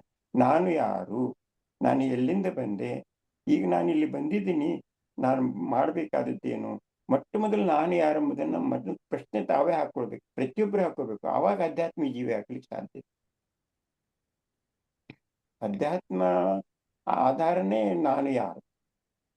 ನಾನು ಯಾ ಯಾರಂತ ಇದನ್ನ ನೀವು ಪ್ರಶ್ನೆಗೆ ಉತ್ತರ ಹುಡುಕಾಡಿದ್ರೆ ನಿಮಗೆ ಎಲ್ಲ ಸಮಸ್ಯೆಗಳು, ಎಲ್ಲ ಪರಿಸ್ಥಿತಿಗಳು ಎಲ್ಲವೂ ಎದುರಿಸ್ಲಿಕ್ಕೆ ಸಾಧ್ಯವಿದೆ. ಯಾ ಅದು ಅದು ಕಂಪ್ಲೀಟ್ 100% ಟ್ರೂ. ಬಟ್ ಈಗ ನಮ್ಮ ಹ್ಮ್ ಜೀವನದಲ್ಲಿ ಎಷ್ಟು ನಾವು ಬ್ಯುಸಿ ಆಗ್ಬಿಟ್ಟಿರ್ತೀವಿ ಅಂದ್ರೆ ಈ ತರ ಹ್ಮ್ ನಾವು ಪ್ರಶ್ನೆ ಕೂಡ ಬರೋದಕ್ಕೆ, ನೀವು ಹೇಳಿದ್ರಲ್ಲ ಆವಾಗಲೇ, ಎಲ್ಲ ಬರೀ ಒಂದು ಮಟೀರಿಯಲಿಸ್ಟಿಕ್ ಬಗ್ಗೆನೇ ಯೋಚನೆ, ಅದ್ರ ಬಗ್ಗೆನೇ ನಡೆಯುತ್ತೆ, ಇದ್ರ ಬಗ್ಗೆನೇ ಇದಾದಾಗ, ಸೊ ನಾವು ಈ ಹ್ಮ್ ತರ ಎಲ್ಲರ ಜೀವನದಲ್ಲಿ ಒಂದು ಪಾಯಿಂಟ್ ಹ್ಮ್ ಬರುತ್ತೆ, ಆವಾಗ ಯೋಚನೆ ಮಾಡಕ್ ಶುರು ಮಾಡ್ತಾರೆ ಅಂತ ಹೇಳ್ತಾರೆ. ಅದು ಹ್ಮ್ ಎಲ್ಲಾರು ನಾವು ಒಂದು ಪಾಯಿಂಟ್ ಬರೋದಕ್ಕೆ ವೇಟ್ ಮಾಡ್ಬೇಕಾ, ಅಥವಾ ನಮ್ಮ ಇಲ್ಲ ಜೀವನ ಇಲ್ಲ. ಹೇಗೆ ಅಂದ್ರೆ ಈಗ ರೂಪಿಸ್ಕೋಬಹುದು? ಸ್ಟಾರ್ಟ್ ಮಾಡಬೇಕು ನಾವು. ಈಗ ನಮ್ಮ ಜೀವನದೊಳಗೆ ಈಗ ಅಧ್ಯಾತ್ಮ, ಈಗ ಅದನ್ನೇ ಹೇಳಿದ್ರಲ್ಲ, ಈ ವಿಚಾರ ಮಾಡ್ರಿ. ಒಂದು ಕತೆ ಹೇಳ್ತೀವಿ ನಾವು, ಯಾವ ಮಕ್ಕಳಿಗಾರಾಗಲಿ ಯಾರಿಗಾರಾಗಲಿ. ಈಗ ಸಾಧಾರಣ ಒಬ್ಬ ಮನುಷ್ಯ ಕಟ್ಟಿಗೆ ಕಡ್ಕೊಂಡು ಬಂದು ಜೀವನ ಮಾಡುವಂಥವನು ಇವತ್ತು ಅಡವಿಗೆ ಹೋಗ್ತಾ ಇದ್ದಾನೆ. ಈಗಂತೂ ನಡೀತಾ ಇದೆ ವನ ವನ ಇದ್ರದ್ದು ವನ ಮಹೋತ್ಸವದಲ್ಲಿ ಮಾತಾಡ್ತಿರ್ತಾರೆ. ಕಟ್ಟಿಗೆ ತಗೊಂಡ್ ಬರುವಂತ ಒಬ್ಬ ಸಾಧಾರಣ ಮನುಷ್ಯ ಕುಡ್ಲಿ ಅಂತ ಹೇಳ್ತಾರಲ್ಲ, ತಗೊಂಡು ಹೋಗ್ತೇನೆ. ಅವ್ನ್ ದಿನ ಕಡಿದು ಏನಾಗುತ್ತೆ, ಅದು ಎಲ್ಲ ಮಂಡಾಗ್ಬಿಡುತ್ತೆ. ಆದ್ರೆ ಹೌದು. ಅದು ಮಂಡವಾದಂತ ಕೊಡ್ಲಿಯನ್ನ ಅಥವಾ ಕತ್ತಿಯನ್ನ ಅದು ಸರಿ ಮಾಡ್ಕೊಳ್ಳಿಲ್ಲ ಅಂತಂದ್ರೆ ಅದನ್ನ ಎಷ್ಟು ಸಮಯದವರೆಗೆ ಕಡಿದ್ರು ಅದು ಕಟ್ಟಿಗೆ ಸಿಗುದೇನೆ ಇಲ್ಲ. ಅವನ ಜೀವನಕ್ಕೆ ಬೇಕಾದಂತ ಸಮಯಕ್ಕನುಸಾರ ಸಿಗುದಿಲ್ಲ. ಹಾಗೆ ಆ ಹರತ್ ಮಾಡ್ಕೋಬೇಕಂದ್ರೆ ಈಗ ನಮ್ಮ ಬುದ್ಧಿ ಅನ್ನುವಂಥದ್ದೇನು ಮಾಡ್ಬೇಕು, ಚಿಕಿತ್ಸಕ ಬುದ್ಧಿಯನ್ನಾಗಿ ಮಾಡ್ಕೋಬೇಕಾಗಿದೆ. ಚಿಕಿತ್ಸಕ ಬುದ್ಧಿ ಅಂದ್ರೆ ನೀವು ಸಮಯಕ್ಕನುಸಾರವಾಗಿ ಕಾಲ ಬಂದಂಗೆಲ್ಲ ತಾಳ ಹಾಕಬೇಕು ಅಂತ ಹೇಳ್ತಾರೆ. ಈಗ ಕಲಿಯುಗದ ಕೊನೆಯ ಹಂತದಲ್ಲಿ ನಾವು ನಿಂತೀವಪ್ಪ ಅಂತಂದಾಗ ಈಗಿನ ಸಮಯಕ್ಕೆ ನಾವು ಏನನ್ನ ಅನುಕರಣೆ ಮಾಡಬೇಕು, ಏನ್ ಮಾಡ್ಬೇಕು ಅನ್ನೋದನ್ನ ನಾವು ಮೊದಲು ಕಲಿಬೇಕು. ಈಗ ನೋಡಿ, ಮಳೆ ಬರೋಕ್ಕಿಂತ ಮುಂಚಿತವಾಗಿ ನೀವೊಂದು ಸರೋವರದಲ್ಲಿ ನೀರು ನಿಂತು ಕೊಳೆತು ಹೋಗ್ಬಿಟ್ಟಿರ್ತದೆ. ಯಾವಾಗ ಮಳೆ ಬರ್ತದ ಆ ನೀರು, ಕೊಳೆ ನೀರನ್ನು ಹೊರಟು ಹೋದಾಗ ಮಾತ್ರ ಹೊಸ ನೀರನ್ನು ಉಪಯೋಗ ಮಾಡ್ಕೊಳ್ಳಿಕ್ಕೆ ಸಾಧ್ಯ ಆಗುತ್ತೆ. ಅದರಿಂದ ನಮ್ಮ ಜೀವನ ನಡೀತದೆ. ಹಂಗೆ ಈಗ ನೀವು ಯಾವುದೋ ಒಂದು ಒಂದು ಬ್ಯಾಟ್ರಿ ತಂದಿದ್ದೀರಿ, ಆ ಹಳೇದಾಯ್ತು, ಅದಕ್ಕೊಂದು ಇನ್ನೊಂದು ಬ್ಯಾಟ್ರಿ ತರಬೇಕಾದ್ರೆ ಮತ್ತು ಅದನ್ನ ಹಳೆ ಬ್ಯಾಟ್ರಿಯನ್ನ ನೀವು ತೆಗೆದಾಗ ಹೊಸ ಬ್ಯಾಟ್ರಿ ಯೂಸ್ ಮಾಡ್ತಿರ್ತಾನೆ. ಹಂಗೆ ಹೌದು. ಸಮಯಕ್ಕನುಸಾರವಾಗಿ ಈಗ ಆಧ್ಯಾತ್ಮಿಕ ಅನ್ನುವಂಥದ್ದು ಇದರ ಅವಶ್ಯಕತೆ ಇದೆ. ಈಗ ನಾಲ್ಕು ಪಿಲ್ಲರ್ಗಳು ಸ್ತಂಭಗಳು ಸರಿಯಾಗಿ ನಿಂತ ಮೇಲೆ ಅದ್ರ ಮೇಲೆ ನಾವು ಇದನ್ನ ಮಾಡ್ಲಿಕ್ಕೆ ಕಟ್ಟಲಿಕ್ಕೆ ಸಾಧ್ಯವಿದೆ ಅಂತಂದ ಮೇಲೆ ಈಗೆಲ್ಲ ಫೇಲ್ ಆಗಿದೆ. ಈ ಜನರು ಗೊತ್ತಿದೆ, ಅವ್ರಿಗೂ ಗೊತ್ತಿದೆ ಮೆಟೀರಿಯಲ್ ವರ್ಲ್ಡ್ದೊಳಗೆ ಯಾವುದು ಸಕ್ಸಸ್ ಇಲ್ಲ. ಈಗ ಪ್ರಜಾಪಿತ ಯಾ ಬ್ರಹ್ಮಕುಮಾರಿ ಈಶ್ವರಿ ವಿದ್ಯಾಲಯದವ್ರು ಅದನ್ನೇ ಮಾಡಾಕತ್ತಿದ್ದಾರೆ. ಈಗ ನೀವು ಜಪಾನದ್ದು ನೋಡಿದ್ದೀರಾ, ಸೈನ್ಸ್ ಫೇಲ್ ಆಗಿದೆ. ಹೌದಾ? ಈಗ ಯಾ ಅನೇಕ ಕಡೆ ಎಷ್ಟೊಂದು ಇಡೀ ಪ್ರಪಂಚದಲ್ಲಿ ಅಲ್ಲೋಲ ಕಲ್ಲೋಲ ಆಗುವಂತ ಪರಿಸ್ಥಿತಿ ಬಂದಿದೆ. ಭಯ ಉತ್ಪತ್ತಿಯಾಗಿದೆ. ಈ ಮಕ್ಕಳಿಗೂ ಈಗ ಏನ್ ಮಾಡ್ಬೇಕು ಅನ್ನುವಂಥದ್ದು ಅವ್ರಿಗೂ ಎಲ್ಲ ನಾವು ಅನುಭವ ಮಾಡಿಸ್ತೀವಿ. ಆದ್ರೆ ನಾವು ಏನು ಒಂದು ತಳಪಾಯವನ್ನು ಕಟ್ಟಬೇಕಾಗಿದ್ದಿಲ್ಲ, ಅದಕ್ಕೆ ಯಾರು ಅಡಿಗಲ್ಲಾಗಿ ನಿಂದಿರ್ಲಿಕ್ಕೆ ಸಾಧ್ಯವಿಲ್ಲ. ಅದಕ್ಕೆ ನಾವೇ ಅಡಿಗೆಲ್ಲ ಆಗ್ಬೇಕು. ಈಗ ನಾವಂತಂದ್ರೇನು ಪ್ರತಿಯೊಬ್ಬ ಹ್ಯೂಮನ್ ಬೀಯಿಂಗ್ ಏನ್ ಮಾಡ್ಬೇಕಾಗಿದೆ, ನಮ್ಮ ಜೀವನವನ್ನ ಸೃಷ್ಟಿ ಮಾಡ್ಕೋಬೇಕಾದ್ರೆ ನಾವು ಹುಡುಕಾಡ್ಬೇಕು. ಈಗ ನಾವು ಹುಡುಕಾಡ್ಬೇಕಂತಂದ್ರೇನು ನಮ್ಮ ಆಧ್ಯಾತ್ಮಿಕ ಜೀವನದೊಳಗೆ ಬರಬೇಕು. ಸ್ಪಿರಿಚುಯಾಲಿಟಿ ಅನ್ನುವಂಥದ್ದು ಏನದಲ್ಲ, ನಾವು ಪಿಲ್ಲರ್ ಅನ್ನಾಗಿ ಮಾಡಿಕೊಂಡು ನಾವು ಅದ್ರ ಮೇಲೆ ಕೂತ್ಕೊಂಡಾಗ, ನಾವು ದಿನನಿತ್ಯ ಅಭ್ಯಾಸ ಮಾಡಿದಾಗ ಅದು ನಮ್ಮ ಜೀವನಕ್ಕೆ ಏನಾದರೂ ಅದು ಆಶಾದೀಪವಾಗಿ ಕಾಣಬಹುದು ಅಂತ ನನಗೆ. ಯಾಕಂದ್ರೆ ಸೊ ನಮ್ಮ ಅನುಭವದ ಆಧಾರ ಮೇಲೆ ನಾ ಹೇಳ್ತಾ ಇದ್ದೇನೆ. ಹಾ, ಎಸ್, ನಾವು 50 ಡೆಫಿನೆಟ್ಲಿ. ವರ್ಷದ ಅನುಭವದ ಆಧಾರ. ಅಂಡ್ ಆ ಅನುಭವದ ಆಧಾರ ಮೇಲೆ ನೀವು ಆಶಾ ದೀಪ ಅಂತ ಹೇಳಿದ್ರಿ. ಸೊ ಹ್ಮ್ ಈಗ ನಿಮ್ಮ ಜೀವನದಲ್ಲಿ ಈಗ 55 ಇಯರ್ಸ್ ನೀವು ಈ ಸ್ಪಿರಿಚುವಲ್ ಜೀವನ ಮಾಡಿದ್ದೀರಾ. ನಿಮ್ಮ ಹ್ಮ್ ಜೀವನ ಸಂಪೂರ್ಣವಾಗಿ ಈ ಒಂದು ಹ್ಮ್ ಗ್ರೋತ್ ಅಲ್ಲಿ ನೀವು ಅದಕ್ಕೆ ಸಮರ್ಪಣೆ ಮಾಡಿದ್ದೀರಾ. ಈ ತರ ಹ್ಮ್ ನೀವು ಸಮರ್ಪಣೆ ಮಾಡಬೇಕಾದಾಗ ನಿಮಗೆ ಹ್ಮ್ ಹೇಗೆ ಆ ಒಂದು ಸ್ಟ್ರಾಂಗ್ ಡಿಸಿಷನ್ ತಗೊಳ್ಳೋದಕ್ಕೆ ಆ, ಹ್ಮ್ ಏನು ಕಾರಣ, ಹೇಗೆ ತಗೊಂಡ್ರಿ ಅದು ಭಾಯ್ಜಿ? ಕರೆಕ್ಟ್. ನೀವು ಹೇಳಿದ್ರಂಗ ಅಕ್ಕೋರೆ ನಾನು ಭಕ್ತಿ ಮಾರ್ಗದಲ್ಲಿ ಬಹಳಷ್ಟು ಇದನ್ನ ಮಾಡಿ ಹುಡುಕಾಡಿದೆ ಪರಮಾತ್ಮನ ಸತ್ಯತೆ ಎಲ್ಲಿವರೆಗೂ ನಮಗೆ ಸಿಗುದಿಲ್ಲ ಅಲ್ಲಿವರೆಗೂ ಅನೇಕ ಕಷ್ಟ ಕಾರ್ಪಣ್ಯಗಳನ್ನು ಅನುಭವ ಮಾಡ್ಬೇಕಾಗತ್ತೆ. ಯಾವಾಗ ಸತ್ಯ ಅಂದ್ರೆ ಒಂದು ಬೆಳಕು, ಲೀಡ್ ಕೈಂಡ್ಲಿ ಲೈಟ್, ಒಂದು ಯಾವುದೋ ಒಂದು ನಾವು ಇಂಗ್ಲಿಷ್ನಲ್ಲಿ ಒಂದು ಪದ ಓದ್ತಿದ್ವಿ. ಯಾವಾಗ ನಮ್ಮ ಜೀವನದಲ್ಲಿ ಅಜ್ಞಾನ ಅನ್ನುವಂಥದ್ದು ಅಂಧಕಾರ ಕಳೆದೋಗುತ್ತೋ ಅವಾಗ ಜ್ಞಾನದ ಒಂದು ಬೆಳಕು ನಮಗೆ ಸಿಗುತ್ತೆ. ಈಗ ನೀವು ಹೇಳಿದ್ರಲ್ಲ, ಈಗ ನಾನು ಎಲ್ಲಿವರೆಗೂ ನಾನು ಯಾರು ಅಂತ ತಿಳ್ಕೊಳ್ಳೋದಿಲ್ಲ ಅಲ್ಲಿವರೆಗೂ ಅವನು ಜ್ಞಾನಿ ಅಲ್ಲ. ಅವನ ಅಜ್ಞಾನದ ಪರಾಕಾಷ್ಠತೆಯಲ್ಲಿ ಏನ್ ಮಾಡ್ತಾನೆ ಅವ್ರಿಗೇನೆ ಗೊತ್ತಾಗಲ್ಲ. ನೀವು ಹೇಳಿದ್ರಲ್ಲ, ಬೆಳಗ್ಗಿಂದ ಹಿಡಿದುವರೆಗೂ ನಾವು ಏನ್ ಮಾಡ್ತಾ ಇದ್ವಿ ಇಡೀ ನಮ್ಮ ಜೀವನದೊಳಗೆ, ಅದೆಲ್ಲ ಮಾಡೋದೆಲ್ಲ ಭೌತಿಕವಾಗಿನೇ ನಾನು ಜಡ ಅಂತ ತಿಳ್ಕೊಂಡೇ ಮಾಡ್ತಾ ಇದೀವಿ ಹೊರತು ನಾವು ಚೈತನ್ಯ ಅಂತ ತಿಳ್ಕೊಂಡು ಮಾಡಲ್ಲ ಅವರು. ಯಾ ನೀವು ಜಡ ಅಂತ ತಿಳ್ಕೊಂಡು ಮಾಡಿದಾಗ ಮತ್ತೆ ಜಡ ಅದು ನಶ್ವರ ಆಗ್ಬಿಡುತ್ತೆ. ಒಂದು ಯಾವಾಗ ಚೈತನ್ಯ ಅಂತ ತಿಳ್ಕೊಂಡಾಗ ಅದು ಶಾಶ್ವತ ಆಗುತ್ತೆ. ನಾವು ಶಾಶ್ವತ ಆಗುವುದು ಮಾಡ್ಬೇಕು ಅಥವಾ ನಶ್ವರ ಆಗುವುದು ಮಾಡ್ಬೇಕು. ಅದನ್ನ ನಾವು ಅಭ್ಯಾಸ ಮಾಡ್ಬೇಕಾದ್ರೆ ಆಧ್ಯಾತ್ಮಿಕ ಜೀವಿ ಆಗ್ಬೇಕು. ನೀವು ತಿಳ್ಕೊಳ್ರಿ, ಈಗ ನಾನು ಒಂದು ಸಣ್ಣದೊಂದು ಎಕ್ಸಾಂಪಲ್ ಕೊಡ್ತೀನಿ. ಈ ಒಂದು ಶರೀರದಲ್ಲಿ ನಾನಿದ್ದೀನಿ, ಚೈತನ್ಯದಲ್ಲಿ ನಾನಿದ್ದೀನಿ. ಈ ಶರೀರ ಬಿಟ್ಟರೆ ನೀವು ಈ ಶರೀರಕ್ಕೆ ಏನ್ ಹೇಳ್ತೀರಾ? ಶವ ಅಂತ ಹೇಳ್ತೀರಾ. ಆ ಯಾ ಶವವನ್ನು ಎಷ್ಟು ದಿವಸ ಇಡ್ತಾರೆ? 1 ತಾಸು, 2 ತಾಸು, 3 ತಾಸು, ಆನಂತರ ಕಣ್ಮರಿ ಮಾಡಿಬಿಡ್ತಾರೆ. ಯಾವಾಗ ಆ ಶವದಲ್ಲಿ ಒಂದು ಶಿವನ ಸ್ವರೂಪ ಅಥವಾ ಪರಮಾತ್ಮನ ಸ್ವರೂಪದಲ್ಲಿ ಒಂದು ಆತ್ಮ ಚೈತನ್ಯ ಶಕ್ತಿ ಇತ್ತು, ಆವಾಗ ತಾನೇ ನನಗೆ ವ್ಯಾಲ್ಯೂ ಇರೋದು. ಆವಾಗ ಎಸ್ ತಾನೇ ನನಗೆ ಮಾನ ಮರ್ಯಾದೆ ಸಿಗೋದು. ಆವಾಗ ತಾನೇ ನನಗೆಲ್ಲರೂ ಗೌರವ ಕೊಟ್ಟು ಕರೀತಾ ಇರೋದು. ಆವಾಗ ತಾನೇ ನಾನು ಏನೆಲ್ಲ ನಾನು ನೋಡ್ಬೋದು, ಮಾಡ್ಬೋದು, ಏನೆಲ್ಲ ಎಲ್ಲರ ಜೊತೆಗೆ ಇರ್ಬೋದು. ಯಾವಾಗ ಆ ಶರೀರದಿಂದ ಬಿಟ್ಟು ಹೋದಾಗ ಎಲ್ಲರೂ ನನ್ನಿಂದ ದೂರ ಆಗ್ಬಿಡ್ತಾರೆ. ಯಾವಾಗ ನಾ ಶರೀರದಲ್ಲಿ ಇರ್ತೀನಿ ಅವಾಗ ಎಲ್ಲರೂ ನನ್ನ ಹತ್ರ ಬರ್ತಾರೆ. ಅಂದ್ರೆ ನಾನು ಯಾರು? ಯಾ ಇದನ್ನ ಅರ್ಥ ಮಾಡ್ಕೋಬೇಕಲ್ಲ. ಇದನ್ನ ಅರ್ಥ ಮಾಡ್ಕೋಬೇಕಾದ್ರೆ ನಾವು ಏನ್ ಮಾಡ್ಬೇಕು? ನಾನು ಒಂದೇ ಒಂದು ಮಾತು ಹೇಳ್ಬೋದು. ಈಗ ಆಧ್ಯಾತ್ಮಿಕ ಜೀವ ಅವಶ್ಯಕತೆ ಇದೆಯೇ ಅಂತ ಅನ್ನುವಂಥವ್ರು ಇದಕ್ಕೆ ಜಲ್ದಿ ಇದು ಆಗಲ್ಲ. ಆದ್ರೆ ಅವಶ್ಯಕತೆಯನ್ನಾಗಿ ಮಾಡ್ಕೋಬೇಕು. ಈಗ ಯಾ ಈ ಭೂಮಿ ಮೇಲೆ ಬಂದಿವೆ ಅಂದಮೇಲೆ ಭವರೋಗದ ರೋಗಿಗಳಾಗಿದ್ದೀವಿ. ನಾವು ಔಷಧ ತಗೊಳ್ಳೇಬೇಕು. ಹೌದು. ಈಗಿದೇನಿಲ್ಲ, ಮನುಷ್ಯನಿಗೆ ಅನೇಕ ವ್ಯಸನಗಳಿದ್ದಾವೆ, ಅನೇಕ ರೋಗಗಳಿದ್ದಾವೆ, ಅನೇಕ ಅನೇಕ ದುಃಖದೇ ಇದ್ದಾವೆ. ಆದ್ರೆ ಅವು ಯಾರ ಮುಂದೆ ಹೇಳ್ಕೊಳಕ್ಕೆ ಆಗೋದೇನಲ್ಲ. ಅದಕ್ಕೆ ಅವರು ಮಾನಸಿಕವಾಗಿ ಇದ್ರಾಗ ಮಾಡ್ತಾ ಹೋದ್ರೆ ಈ ಜಡ ಅಂತ ಏನ್ ತಿಳ್ಕೊತಾರೆ, ಇದನ್ನ ಸುಟ್ಕೊಂಡು ಶರೀರ ಬಿಟ್ಟು ಹೋಗ್ಬಿಡ್ತಾರೆ. ಆಯ್ತು, ಇದು ಈ ಜನ್ಮದಲ್ಲಿ ಬಂದ್ರು, ಮನುಷ್ಯನ ಜನ್ಮದಲ್ಲಿ ಬಂದ್ರು ಜೀವನ ವ್ಯರ್ಥವಾಗಿಬಿಡ್ತದೆ. ಜೀವನ ಸಾರ್ಥಕ ಮಾಡ್ಕೋಬೇಕಪ್ಪ ಅಂದ್ರೆ ನಾವು ಆಧ್ಯಾತ್ಮಿಕ ಜೀವಿಗಳಾಗಬೇಕು.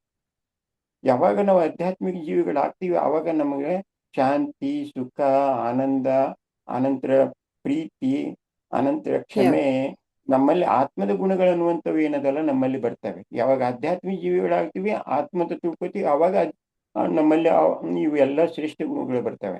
ಯಾವಾಗ ನಾವು ದೇಹ ಅಂತ ತಿಳ್ಕೊತೀವಿ, ದೇಹದ ಗುಣಗಳನ್ನ ಅಳವಡಿಸ್ಕೊಂಡು ನಡೀತಾ ಇದ್ರೆ ನಾವು ನಾವು ದುಃಖಿಗಳು, ಬೇರೆಯವರಿಗೂ ದುಃಖಿಗಳನ್ನಾಗಿ ಮಾಡ್ತೀವಿ. ನಾವು ಅಶಾಂತಿಗಳು, ಬೇರೆಯವರಿಗೂ ಅಶಾಂತಿಗಳು. ನಾವು ನಾನು ಇದಾಗಲ್ಲ, ಇನ್ನು ಬೇರೆಯವರಿಗೆ ನಾನೇನು ಆಗ್ಲಿಕ್ಕೆ ಸಾಧ್ಯನೇ ಇಲ್ಲ. ಅದಕ್ಕೆ ಯಾ ನಾವು ನಮ್ಮ ಪರಿವರ್ತನೆ ಮಾಡ್ಕೊಳ್ಬೇಕಾದ್ದು ಅನಿವಾರ್ಯವಾಗಿದೆ. 100%. ಸೊ ಈಗ ಈ ಒಂದು ಜ್ಞಾನ ನೀವು ತಗೊಂಡು ಅದನ್ನ ಎವ್ರಿಡೇ ಬ್ರಹ್ಮಕುಮಾರಿ ಸೆಂಟರ್ಗೆ ಹೋಗಿ ಅಧ್ಯಯನ ಮಾಡ್ತಾ ಇದ್ರಲ್ಲ, ನಿಮ್ಮ ಜೀವನದಲ್ಲೇ ಒಂದು ಎರಡು ಸಿಚುವೇಶನ್ಸ್ನ ನೀವು ಶೇರ್ ಮಾಡೋಕ್ಕಾಗತ್ತಾ? ಯಾವಾಗ ಇಟ್ ಕುಡ್ ಬಿ ನೀವು ಒಂದು ಡಿಸಿಷನ್ ತಗೋಬೇಕಾಯ್ತು, ಹೇಗೆ ನಿಮಗೆ ಅಧ್ಯಾತ್ಮ ನಾಲೆಡ್ಜ್ ಮತ್ತೆ ಆ ಪವರ್ ಇಂದ ನೀವು ತಗೊಂಡ್ರಿ, ಅಥವಾ ಯಾವುದೋ ಒಂದು ದೊಡ್ಡ ಪರಿಸ್ಥಿತಿ ಬಂತು ಎದುರಿಸ್ಬೇಕಾಯ್ತು, ಹೇಗೆ ನಿಮ್ಗೆ ಈ ಶಕ್ತಿ, ಇದರಿಂದ ನಿಮಗೆ ಶಕ್ತಿ ಸಿಕ್ತು ಅಂತ ಇನ್ಸ್ಪೈರ್ ಮಾಡ್ತೀರಾ ಭಾಯ್ಜಿ?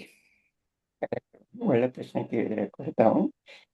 ನಾನು 24ನೇ ವರ್ಷದವರೆಗೂ ನನ್ನ ಜೀವನ ಭೌತಿಕವಾಗಿ ನಾನು ಅಭ್ಯಾಸ ಮಾಡೋದೇ ನಡೀತಿ. MA ಪೂರ ಮುಗಿಯುವವರೆಗೂ ಅಷ್ಟರೊಳಗೆ ನಾನು ಈ ಜ್ಞಾನ ತಿಳ್ಕೊಂಡಿದ್ದೆ. ಆದರೆ ಪ್ರಾಕ್ಟಿಕಲಿ ಅದನ್ನು ನಾವು ಥೆರಟಿಕಲಿ ಇತ್ತು, ಆದರೆ ಪ್ರಾಕ್ಟಿಕಲಿ ಜೀವನ ಇರಲಿಲ್ಲ. ಯಾವಾಗ ನಾನು ನೌಕರಿ ಅಲ್ಲಿ ಹುಬ್ಬಳ್ಳಿಯೊಳಗನೆ ನಾನು ಜಾಬ್ ತಗೊಂಡು ನಾನು ಇದನ್ನು ಅನುಭವ ಮಾಡಕ್ಕೆ ಶುರು ಮಾಡಿದೆ, ವಿಶ್ವವಿದ್ಯಾಲಯಕ್ಕೆ ಹೋಗಿ ಶುರು ಮಾಡಿದೆ. 13ನೇ ವರ್ಷ ಅಂದ್ರೆ ಅಷ್ಟೊತ್ತಿಗೆ ನನ್ನ ಎಲ್ಲ ನನ್ನ ಜೀವನದೊಳಗ ಅಶಾಂತಿ, ದುಃಖ, ಏನೇನು ನನಗೆ ಕಷ್ಟ ಕಾರ್ಪಣ್ಯಗಳು ಬಂದಿದ್ದು ನಾನು ದೇಹ ಅಂತ ತಿಳ್ಕೊಂಡಿದ್ದಕ್ಕೆ ತಾನೇ ನನಗೆ ಇವೆಲ್ಲ ಅನುಭವ ಆಗಿದ್ದು. 13ನೇ ದಿವಸದವರೆಗೂ ನನಗೆ ಇದನ್ನು ಪ್ರಾಕ್ಟಿಕಲ್ ಅನುಭವ ಮಾಡ್ಲಿಕ್ಕೆ ಆಗ್ಲಿಲ್ಲ. ಯಾವಾಗ 13ನೇ ದಿವಸಕ್ಕೆ ಈಗ ಪ್ರಜಾಪಿತ ಬ್ರಹ್ಮಕುಮಾರಿ ವಿಶ್ವವಿದ್ಯಾಲಯದಲ್ಲಿ ಅವ್ರು ಹೇಳಿದರು, ಇದು ರಾಜಯೋಗ. ಈ ರಾಜಯೋಗವನ್ನು ಸ್ವಯಂ ಪ್ರಾಚೀನ ಸಹಜ ರಾಜಯೋಗವನ್ನು ಸ್ವಯಂ ಪರಮಾತ್ಮನೇ ಕಲಿಸಿಕೊಟ್ಟಿರುವಂತ ಇದೊಂದು ಧ್ಯಾನ. ಈ ಧ್ಯಾನವನ್ನು ಅಥವಾ ಮೆಡಿಟೇಷನ್ ಯಾವಾಗ ನೀವು ಮಾಡಕ್ ಶುರು ಮಾಡ್ತೀರಿ ಅವಾಗ ನಿಮ್ಗೆ ಅಲೌಕಿಕ ಅನುಭವ ಆಗುತ್ತೆ. ಈ ಲೋಕದೊಳಗೆ ಇಟ್ಟುಕೊಂಡೆ ಅಲೌಕಿಕ ಅನುಭವ ಮಾಡಕ ಶುರು ಆಗ್ತದೆ. ಯಾವಾಗ ಅಲೌಕಿಕ ಅನುಭವದಲ್ಲಿ ಅನೇಕ ಅನುಭವಗಳನ್ನು ಮಾಡ್ತಾ ಮಾಡ್ತಾ ಮಾಡ್ತಾ ಮಾಡ್ತಾ ಪ್ರಾಕ್ಟೀಸ್ ಮಾಡಿದಾಗ ಅವಾಗ ಪಾರಲೌಕಿಕ ಪರಮಾತ್ಮನ ಸ್ವಯಂ ಬಂದು ನಿಮಗೆ ಇದನ್ನ ರಾಜಯೋಗದ ಅಭ್ಯಾಸ ಮಾಡ್ಸಕ್ ಶುರು ಮಾಡ್ತಾನೆ. ಅಲ್ಲಿವರೆಗೂ ನೀವೇನ್ ಮಾಡ್ಬೇಕು, ಮೆಡಿಟೇಷನ್ ಮಾಡೋದನ್ನ ಕಲಿಬೇಕು ಅಂತ ಅವ್ರು ಹೇಳಿದರು. ಯಾವಾಗ ನಾನು ಒಂದು 7 ದಿವಸ ಆಯ್ತು. 7 ದಿವಸ ಆದ್ಮೇಲೆ ನನಗೆ ಯೋಗ ಮಾಡ್ಸಕ್ ಕೂಡಿಸಿದ್ರು ಅಲ್ಲಿ ಶಿಕ್ಷಕರು. ಯೋಗ ಮಾಡ್ಸಕ್ ಕೂಡಿಸಿದಾಗ ನನಗೆ ಒಂದು ಸಂದ್ಲಿ ಕೊಟ್ಟಿದ್ರು. ಸಂದ್ಲಿ ಮೇಲೆ ಕೂತ್ಕೊಂಡು ನೋಡಿದಾಗ ಪ್ರತಿಯೊಬ್ಬರ ಮಸ್ತಕದಲ್ಲಿ ಆತ್ಮ ಅನ್ನುವಂಥದ್ದೊಂದು ಒಂದು ನಕ್ಷತ್ರ ಸದೃಶವಾಗಿ ಅನುಭವ ಆಗ್ಲಿಕ್ಕೆ ಶುರು ಮಾಡ್ತಾವ. ಅವಾಗ ನನಗೆ ಅನುಭವ ಆದ ಕೂಡಲೇ ನಾನೇನ್ ತಿಳ್ಕೊಂಡೆ, ಇದೊಂದು ವಿಚಿತ್ರ ಅನುಭವ ಆಗತ್ತಲ್ಲಪ್ಪ. ಮತ್ತೆ ಹಿಂದೆ ಕೇಳಿದ್ನಲ್ಲ, ನನಗೆ ಯಾವಾಗ ಯೋಗದ ಅಭ್ಯಾಸ ಶುರು ಮಾಡ್ತೀನಿ ಅವಾಗ ಅಲೌಕಿಕ ಅನುಭವ ಆಗುತ್ತೆ ಅಂತ ಹೇಳಿದ್ರಲ್ಲ, ಇದು ಏನೋ ನಿಜ ಇರ್ಬೋದು ಅಂತ ತಿಳ್ಕೊಂಡೆ. ನಾನು ಇಷ್ಟು ಎಲ್ಲ ಕಡೆ ಒಂದು ಅಂಧಕಾರ ಕಾಣಿಸ್ತಿತ್ತು. ಆತ್ಮನು ಪ್ರತಿಯೊಬ್ಬರು ಮಸ್ತಕದಲ್ಲಿ ನೋಡಿದಾಗ ಪ್ರಕಾಶಮಯವಾಗಿ ಕಾಣಿಸಕತ್ತು.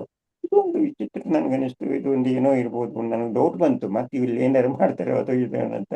ಹಿಂದಗಡೆ ಮತ್ತೆ ನಾನು ಕೆಳಗಿಳಿದು ಅವ್ರನ್ನೆಲ್ಲ ಟೀಚರ್ ಕೇಳಿದೆ.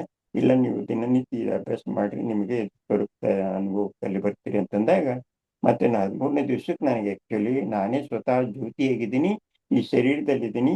ಈ ಶರೀರ ಬೇರೆ, ನಾನು ಬೇರೆ. ನನ್ನ ಆತ್ಮ ಈ ಶರೀರದ ಕರ್ಮೇಂದ್ರಿಯಗಳ ಮೂಲಕ ಕರ್ಮ ಮಾಡ್ತಾ ಇದ್ದೀನಿ. ಯಾವಾಗ ನಾನು ಆತ್ಮ ತಿಳ್ಕೊಂಡು ಕರ್ಮ ಮಾಡ್ತೀನಿ ನಾನು ಕರ್ಮಶ್ರೇಷ್ಠನಾಗ್ತೀನಿ. ಯಾವಾಗ ನಾನು ಆತ್ಮದ ಗುಣಗಳನ್ನು ಧಾರಣೆ ಮಾಡ್ತೀನಿ ಅವಾಗ ನಾನು ಧರ್ಮಶ್ರೇಷ್ಠನಾಗ್ತೀನಿ.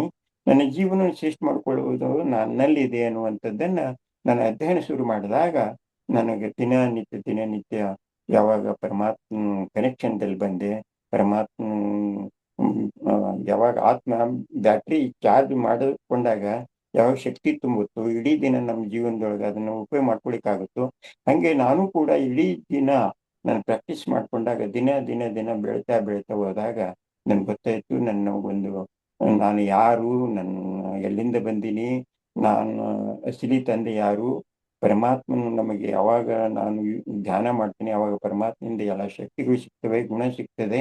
ನನ್ನ ಜೀವನ ಮತ್ತು ನಮ್ಮ ಮನೆಯಲ್ಲಿ ಇದ್ದುಕೊಂಡೆ ಸುಖ ಶಾಂತಿ ಅನುಭವ ಮಾಡಕ್ಕೆ ಸಾಧ್ಯತೆ ಅನ್ನುವಂಥದ್ದನ್ನ ನಾನು ಪ್ರಾಕ್ಟಿಕಲ್ದಲ್ಲಿ ತಂದೆ ನಾಕೋರೆ. ಆವಾಗ ಇದು ನನಗೆ ಇದರಲ್ಲಿ ರುಚಿ ಅನಿಸ್ತು. ಒಟ್ಟಾರೆ 2 ಟಾಪಿಕ್ ನಾನು ಆರಿಸಿಕೊಂಡಿದ್ದೆ. ನಾನು ಸೋಲ್ ಕಾನ್ಶಿಯಸ್ದಲ್ಲಿ ಇದ್ನೆಂದ್ರೆ ನಾನು ಸೋಲ್ ರಿಯಲೈಸೇಷನ್ ಮಾಡ್ಲಿಕ್ಕೆ ಸಾಧ್ಯವಿದೆ. ಅದಕ್ಕೆ ಆಧಾರ ಸ್ತಂಭದ ಪಿಲ್ಲರ್ ಇದ್ದಾವೆ. ಆತ್ಮದ ಪರಿಚಯ, ಆತ್ಮದ ಗುಣಗಳ ಸ್ಮರಣೆ, ಆನಂತರ ಮನನ ಮಗ್ನಾವಸ್ಥೆ, ಸ್ವರೂಪ ಆತ್ಮ ಸಾಕ್ಷಾತ್ಕಾರ ನಾನು ಮಾಡ್ಕೊಂಡಾಗ, ಆನಂತರ ಪರಮಾತ್ಮನ ಒಂದು ಸ್ಮೃತಿಯೊಳಗಿದ್ದಾಗ, ಪರಮಾತ್ಮನ ನಿಜ ಸ್ವರೂಪ ನಮ್ಮ ಕಣ್ಮುಂದೆ ಬಂದಾಗ, ಆತನ ಒಂದು ಪರಿಚಯ, ಆತನ ಒಂದು ಗುಣಗಳು, ಆತನ ಒಂದು ಮಗ್ನಾವಸ್ಥೆಯಲ್ಲಿದ್ದಾಗ ನನಗೆ ನಿಜವಾದ ಪರಮಾತ್ಮನ ಸ್ವರೂಪ ನನ್ನ ಮುಂದೆ ಬರ್ತಾನೆ ಅಂತ ಅನ್ನುವಂಥದ್ದು ಅನುಭವ. ಈ 2 ಟಾಪಿಕ್ಗಳ ಆಧಾರದ ಮೇಲೆ ನನ್ನ ಜೀವನವನ್ನು ರೂಪಿಸ್ಕೊಂಡಿನಪ್ಪ. ಓಕೆ, ಸೊ ಬಹಳ ಸುಂದರವಾಗಿ ಎಕ್ಸ್ಪ್ಲೇನ್ ಮಾಡಿದ್ರಿ ಬಾಯ್ಜಿ. ಆ್ಯಂಡ್ ನೀವು ಎಕ್ಸ್ಪ್ಲೇನ್ ಮಾಡಬೇಕಾದ್ರೆ ಅದು ಒಂಥರ ಮೈಂಡಲ್ಲಿ ಆ ಒಂದು ಇಮೇಜ್ ಕೂಡ ಕ್ರಿಯೇಟ್ ಆಗ್ತಾ ಇತ್ತು. ಸೊ ಈಗ ಈ ಶಕ್ತಿನ ತಗೊಂಡು ನಿಮ್ಮ ಒಂದು ಜೀವನದಲ್ಲಿ ಸಂಕಷ್ಟ ಯಾವತ್ತಾದ್ರೂ ಬಂದಾಗ ಹೇಗೆ ಆ ಒಂದು ಶಕ್ತಿ ನಿಮಗೆ ಹೆಲ್ಪ್ ಆಯಿತು ಆ ಸಿಚುವೇಶನ್ನ ಪಾರ್ ಮಾಡೋದಕ್ಕೆ? ನಾನು ನಾನು ಒಂದು ಚಾಲೆಂಜ್ ಮಾಡಿ ತಗೋತಿದ್ನಕ್ಕ ಯಾವ್ದಾಗಲ್ದಕ್ಕ. ನಾನು ಇವತ್ತಿನ ದಿನದಲ್ಲಿ ನಾನು ಕನಿಷ್ಠ ಅವತ್ತು ಅಮೃತ ವೇಳೆ ಅಂತ ಹೇಳ್ತೀವಿ ನಾವು, ಬೆಳಗ್ಗೆ 3:30 ಹಿಡ್ಕೊಂಡು 5 ಗಂಟೆವರೆಗೂ ತಪಸ್ ಮಾಡ್ತೀವಿ.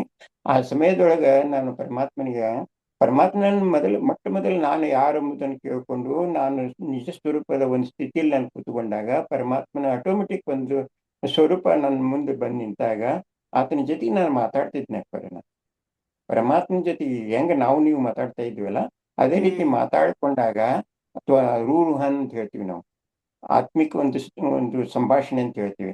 ಆ ಸಂಭಾಷಣೆಯಲ್ಲಿ ನನಗೇನು ಅನಿಸುತ್ತೆ, ನಿಜವಾಗ್ಲೂ ಪರಮಾತ್ಮ ನನಗೆ ಶಕ್ತಿ ಕೊಡ್ತಾ ಇದ್ದಾನೆ, ಪರಮಾತ್ಮ ನನಗೆ ಗುಣಗಳನ್ನು ನೀಡ್ತಾ ಇದ್ದಾನೆ, ಪರಮಾತ್ಮ ನನಗೊಂದು ಏನೋ ವಿಶೇಷ ನನ್ನ ಜೀವನದೊಳಗೆ ಶ್ರೇಷ್ಠ ಮಾಡ್ಕೊಳ್ಬೇಕಾದ್ರೆ ನಾನು ಹೆಂಗೆ ನಡಿಬೇಕು ಅನ್ನೋದನ್ನು ನನಗೆಲ್ಲ ಒಂದು ಮನವರಿಕೆ ಮಾಡ್ಕೊಡ್ತಾನೆ, ಶಿಕ್ಷಕನಾಗ್ತಾ ಇದ್ದಾನೆ, ಸದ್ಗುರು ಆಗ್ತಾ ಇದ್ದಾನೆ, ನನ್ನ ಪರಂಪಿತ ಪರಮಾತ್ಮ ಶ್ರೀ ತಂದೆಯಾಗಿ ನನ್ನ ಪಾಲನೆ ಮಾಡ್ತಾ ಇದ್ದಾನೆ, ತಾಯಿಯಾಗಿ ನನಗೆ ಜ್ಞಾನಾಮೃತವನ್ನು ಕುಡಿಸ್ತಾ ಇದ್ದಾನೆ.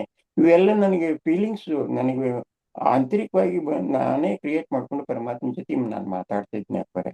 ಮಾತಾಡ್ಕೊಂಡಾಗ ನಿಜವಾಗ್ಲೂ ಹೌದಲ್ಲ, ಪರಮಾತ್ಮ ನನ್ನ ಎದುರಿಗೇನೆ ಇದ್ದಾನಲ್ಲ, ಪರಮಾತ್ಮ ಪರಮ ಜ್ಯೋತಿಯಾಗಿದ್ದಾನೆ, ಪರಮಾತ್ಮ ನಾನು ಹೇಗಿದ್ದೀನಿ ಹಾಗೇ ಇದ್ದಾನೆ, ನನಗೂ ಅವತ್ತನಿಗೆ ಏನು ವ್ಯತ್ಯಾಸ ಅನ್ನೋದೇ ಇಲ್ಲ. ಆದ್ರೆ ನಾವು ಎಲ್ಲೋ ಒಂದ್ ಕಡೆ ಇದ್ವಿ, ಆದ್ರೆ ನಾನು ಇಲ್ಲಿ ಬಂದು ಈ ಭೂಲೋಕದೊಳಗೆ ನನ್ನ ಪಾಠವನ್ನು ನಾನು ಮಾಡ್ತಾ ಇದ್ದೀನಿ ಅನ್ನುವಂಥದ್ದು ಅನುಭವ ನನಗೆ ದಿನ ವೃದ್ಧಿ ಆಗ್ತಾ ಇತ್ತು. ಜ್ಞಾನೋದಯ ನನ್ನ ವಿವೇಕ ಶಕ್ತಿಯಿಂದ ನಾನು ಜ್ಞಾನವನ್ನು ಉದಯ ಆಗ್ತಾ ಇತ್ತು ನನ್ನಲ್ಲಿ. ಪರಮಾತ್ಮ ದಿನ ಕೊಡ್ತಾ ಇದ್ದ. ಯಾವಾಗ ನಾನು ಅದೊಂದು ಪಾಠಶಾಲೆ ಹೋಗ್ತಾ ಇದ್ನಲ್ಲ, ದಿನ ಜ್ಞಾನ ಯೋಗ ಧಾರಣೆ ಸೇವೆ ಮಾಡ್ತಿದ್ವಲ್ಲ, ಅದರಲ್ಲಿ ಯೋಗ ಮಾಡುವಂತ ಒಂದು ಅಭ್ಯಾಸ ಹೇಳ್ತಿದ್ರು. ನೀವೇನ್ ಮಾಡ್ತಿದ್ವಿ, ಜ್ಞಾನ ಕೇಳುವಾಗ ಜ್ಞಾನ ಯೋಗ, ಧ್ಯಾನ ಮಾಡುವಾಗ ಯೋಗ ಮಾಡುವಾಗ ಜ್ಞಾನ ಯೋಗ, ಆನಂತರ ಇನ್ನೊಂದು ನೀವು ಆತ್ಮ ಬಿಂದು ಇದ್ದೀರಲ್ಲ, ನೀವು ಬಿಂದು ಸ್ಥಿತಿ ಅನುಭವ ಮಾಡ್ರಿ. ನೀವು ಆತ್ಮ ಅನ್ನುವಂಥದ್ದೊಂದು ಸೀಡು, ಈ ಶರೀರ ಅನ್ನುವಂಥದ್ದೊಂದು ವೃಕ್ಷದಲ್ಲಿ ಇದು ಆತ್ಮ ಅನ್ನುವಂಥದ್ದೊಂದು ಸೀಡು, ನೀವು ಆತ್ಮ ಬೀಜದಲ್ಲೇನೆ ಈ ವೃಕ್ಷ ಅಡಗಿದೆ, ಹೌದಾನೆ? ಹಾಗೆ ಪರಮಾತ್ಮ ಈ ಒಂದು ಮನುಷ್ಯ ವಂಶ ವೃಕ್ಷದ ಒಂದು ಬೀಜ ಆಗಿದ್ದಾನೆ. ಆ ಪರಮಾತ್ಮನ ಜೊತೆಗೆ ನೀವು ಕನೆಕ್ಷನ್ ಇಟ್ಟುಕೊಳ್ಳೋದ್ರಿಂದ ಪರಮಾತ್ಮನಲ್ಲಿರ್ತಕ್ಕಂಥ ಎಲ್ಲಾ ಶಕ್ತಿಗಳು, ಎಲ್ಲಾ ಗುಣಗಳು ಎಲ್ಲ ನಿಮ್ಮಲ್ಲಿ ಅಳವಡಿಸಿಕೊಂಡಾಗ ನಿಮ್ಮ ಜೀವನವನ್ನು ನೀವು ಏನೆಲ್ಲ ಮಾಡ್ಕೊಳ್ಬಹುದು. ಇಡೀ ನೀನು ನೀನು ಯಾವಾಗ ನಿನ್ನನ್ನು ಪರಿವರ್ತನೆ ಮಾಡ್ಕೊಂಡು ನಿನ್ನಿಂದ ಅನೇಕರನ್ನು ಪರಿವರ್ತನೆ ಮಾಡಬಹುದು. ಅನೇಕರು ಪರಿವರ್ತನೆ ಆದಾಗ ಇಡೀ ವಿಶ್ವಕ್ಕೂ ಸಹ ನೀವು ಯೋಗದಿಂದ ನೀವು ಆ ಒಂದು ಪ್ರತಿಯೊಬ್ಬರನ್ನು ಸುಖಿ ಶಾಂತಿ ಅನುಭವ ಮಾಡಿಸಬಹುದು. ಇವೆಲ್ಲ ನನಗೆ ದಿನನಿತ್ಯ ಅನುಭವ ಮಾಡ್ತಾ ಮಾಡ್ತಾ ಮಾಡ್ತಾ ನಾ ಇಲ್ಲಿವರೆಗೆ ಬಂದಿದ್ದೇನೆ ಬರೀ ನನ್ನ ಪ್ರಗತಿಪಥ ಯಾತ್ರಾದೊಳಗೆ ಪ್ರಯಾಣಿಕನಾಗಿ ನಾನು ನಡೀತಾ ಇದ್ದೇನಲ್ಲ, ನನ್ನ ಜೀವನ ಇವತ್ತಿನವರೆಗೂ ನಾನು ಇದನ್ನ ಅಭ್ಯಾಸ ಮಾಡ್ತೀನಿ. ಅಮೃತ ವೇಳೆಯಲ್ಲಿ ಹೇಳ್ತೀನಿ, ಯೋಗ ಮಾಡ್ತೀನಿ, ಮುರಳಿ ಕೇಳ್ತೀನಿ. ನನ್ನ ಜೀವನ ಕರ್ಮ ಮಾಡುವಾಗ ನನಗೆ ಸ್ಮೃತಿ ಇರ್ತದೆ, ನನ್ನ ಕರ್ಮ ಶ್ರೇಷ್ಠ ಆಗುವಂತ ಅನುಭವ ಆಗ್ತದೆ. ನಾನು ಪರಮಾತ್ಮನು ಹೇಳಿದಂಥದ್ದೆಲ್ಲವನ್ನು ಜೀವನದಲ್ಲಿ ಅಳವಡಿಸಿಕೊಂಡಾಗ ನಾನು ಧರ್ಮ ಶ್ರೇಷ್ಠನಾಗ್ತೇನೆ ಅಂತ ಅನುಭವ ಆಗ್ತದೆ. ಕರ್ಮ ಮತ್ತು ಧರ್ಮ ಎರಡೂ ಕಂಬೈನ್ಡ್ ರೂಪದಲ್ಲಿ ನಾನು ಇಟ್ಕೊಂಡಾಗ, ನನ್ನ ಜೀವನ ಬ್ಯಾಲೆನ್ಸ್ದಲ್ಲಿ ನಾನು ಇಟ್ಕೊಂಡಾಗ ನನ್ನ ಜೀವನ ಶ್ರೇಷ್ಠ ಆಗ್ಲಿಕ್ಕೆ ಸಾಧ್ಯ ಇದೆ. ನಾನು ಒಬ್ಬನೇ ಅಲ್ಲ, ನನ್ನಿಂದ ಎಲ್ಲರೂ, ನನ್ನ ಮನೆಯವರೆಲ್ಲರೂ ಶ್ರೇಷ್ಠ ಆಗ್ಲಿಕ್ಕೆ ಸಾಧ್ಯವಿದೆ ಅನ್ನುವಂಥದ್ದು ನಮ್ ಕಾನ್ಫಿಡೆನ್ಸ್ ಬಂತು. ಬಹಳ ಸೊಗಸಾಗಿ ಆ, ಸ್ವಲ್ಪ ಡೀಪ್ ಆಗಿ ಕೂಡ ಎಕ್ಸ್ಪ್ಲೇನ್ ಮಾಡಿದ್ರಿ. ಅದರಿಂದ ಹೇಗೆ ನಾವು ಆ ಒಂದು ಪರಮಾತ್ಮನ ಶಕ್ತಿ ತಗೋಬಹುದು, ಅದರಿಂದ ನಮಗೆ ಹೇಗೆ ಯೂಸ್ ಆಗುತ್ತೆ ಅಂತ. ಆ್ಯಂಡ್ ಆಲ್ಸೋ ನೀವು ಹೇಳಿದ್ರಿ ಕೊನೆಯಲ್ಲಿ, ಇವತ್ತವರೆಗೂ ನಾನು ಅದನ್ನು ಪ್ರಾಕ್ಟೀಸ್ ಮಾಡ್ತೀನಿ ಅಂತ. ಸೊ ಈಗ ನಮ್ಮಲ್ಲಿ ಯಾರಾದರೂ ಅದನ್ನು ಕಲ್ತ್ಕೋಬೇಕು ಮಾಡಬೇಕು ಅಂತ ಹೇಳಿದ್ರೆ ಹೇಗೆ ಅದನ್ನು ಶುರು ಮಾಡಬೇಕು, ಅವರು ಎಷ್ಟು ದಿನ ಪ್ರಾಕ್ಟೀಸ್ ಮಾಡಬೇಕು, ಆ್ಯಂಡ್ ಹಾಗೆ ಹೇಗೆ ಕಂಟಿನ್ಯೂ ಲೈಫೆಲ್ಲ ಮಾಡಬೇಕಾ ಹೇಗೆ ಅನ್ನೋ ಪ್ರಶ್ನೆಗಳು ಬರುತ್ತೆ. ಅದಕ್ಕೆ ಏನು ಹೇಳ್ತೀರಾ ಬಾಯಿಜಿ ನೀವು? ಅಕ್ಕೋರಿ, ನಾನು ಅವ್ರಿಗೆಲ್ಲರಿಗೂ ನಾ ರಿಕ್ವೆಸ್ಟ್ ಮಾಡ್ಕೋತೀನಿ, ದಯವಿಟ್ಟು ಈಗ ನೀವು ಹೇಳಿದ್ರಿ, ಪರಿಚಯ ಕೊಟ್ರಿ ಸಂಸ್ಥೆದ ಬಗ್ಗೆ. ಈಗ ನಿಮಗೆ ಗೊತ್ತಿರ್ಬೋದು, ಇಡೀ ವಿಶ್ವದಲ್ಲಿ 180 ರಾಷ್ಟ್ರಗಳಲ್ಲಿ ಈ ಒಂದು ಈಶ್ವರಿ ವಿಶ್ವವಿದ್ಯಾಲಯ ಸಂದೇಶ ಹೋಗಿದೆ. ಈಗ 140 ರಾಷ್ಟ್ರಗಳಲ್ಲಿ ಇದು ರಿಕಗ್ನೈಸ್ಡ್. ಈಗ ಲಂಡನ್ದಲ್ಲಿ ತಾವು ಇದ್ದೀರಪ್ಪ ಅಂದ್ರೆ, ಲಂಡನ್ದಲ್ಲಿ ಅನೇಕ ಕಡೆ ಸೆಂಟರ್ಗಳು ಇದಾವೆ. ಅಲ್ಲಿ ನಿಮ್ಮ ಸಮೀಪದ ಯಾವುದೇ ಒಂದು ಸೆಂಟರ್ ಇದ್ರು ಕೂಡ ಅದನ್ನ ನೀವು ಅಪ್ಲಿಕೇಶನ್ ಹಾಕಿ ನೀವು ಅವರು ಅವ್ರ ಅಮ್ಮಂತನ ಅವ್ರು ಮಾಡಿರ್ತಾರೆ, ಆದ್ರೆ ನಿಮ್ಗೆ ಅದು ಗೊತ್ತಿರ್ತಿಲ್ಲ. ಆದ್ರೆ ನೀವೇ ಅವ್ರಲ್ಲಿ ಹೋಗ್ಬಿಟ್ಟು ಕೇಳ್ಕೊಂಡು 7 ದಿನ ಪಾಠ ತಗೋಬೇಕು ತಾವು. 7 ದಿನ ಪಾಠ ತಗೊಂಡ್ರೆ 7 ದಿನಗಳಲ್ಲಿ ನಿಮ್ಮ ಜೀವನದೊಳಗೆ ಏನು ನೀವು ಮಾಡ್ಬೇಕು ಅನ್ನೋದನ್ನ ನೀವೇ ನಿರ್ಣಯ ತಗೋತೀರ. ಇದನ್ನ ನನಗೊಂದು ಉದಾಹರಣೆ ಹೇಳ್ತೇನೆ. ಬರೀ ಲಂಡನ್ ನಮ್ಮ ಜಾನಕಿ ದಾತಿ ಅಂತ ಬ್ರಹ್ಮಕುಮಾರಿ ಇದ್ರು. ಲಂಡನ್ದಲ್ಲಿ ಒಂದು ಉದಾಹರಣೆ ಹೇಳಿದ್ರು ಅವರು. ನಾನು ಲಂಡನ್ದಲ್ಲಿ ಅವರಿದ್ದಾಗ ನಮ್ಮಲ್ಲಿ ಒಬ್ರು ಹಿರಿಯ ಸಹೋದರರು ಹೋಗಿದ್ರಂತೆ. ಒಬ್ರು ಸಹೋದರಿಯರು ಒಂದು ಅವರು ಸೆಂಟರ್ ಪಕ್ಕದಲ್ಲಿ ಇದ್ರು ಕೂಡ ಅಲ್ಲಿ ಹೋಗ್ತಾ ಇರ್ಲಿಲ್ಲಂತೆ.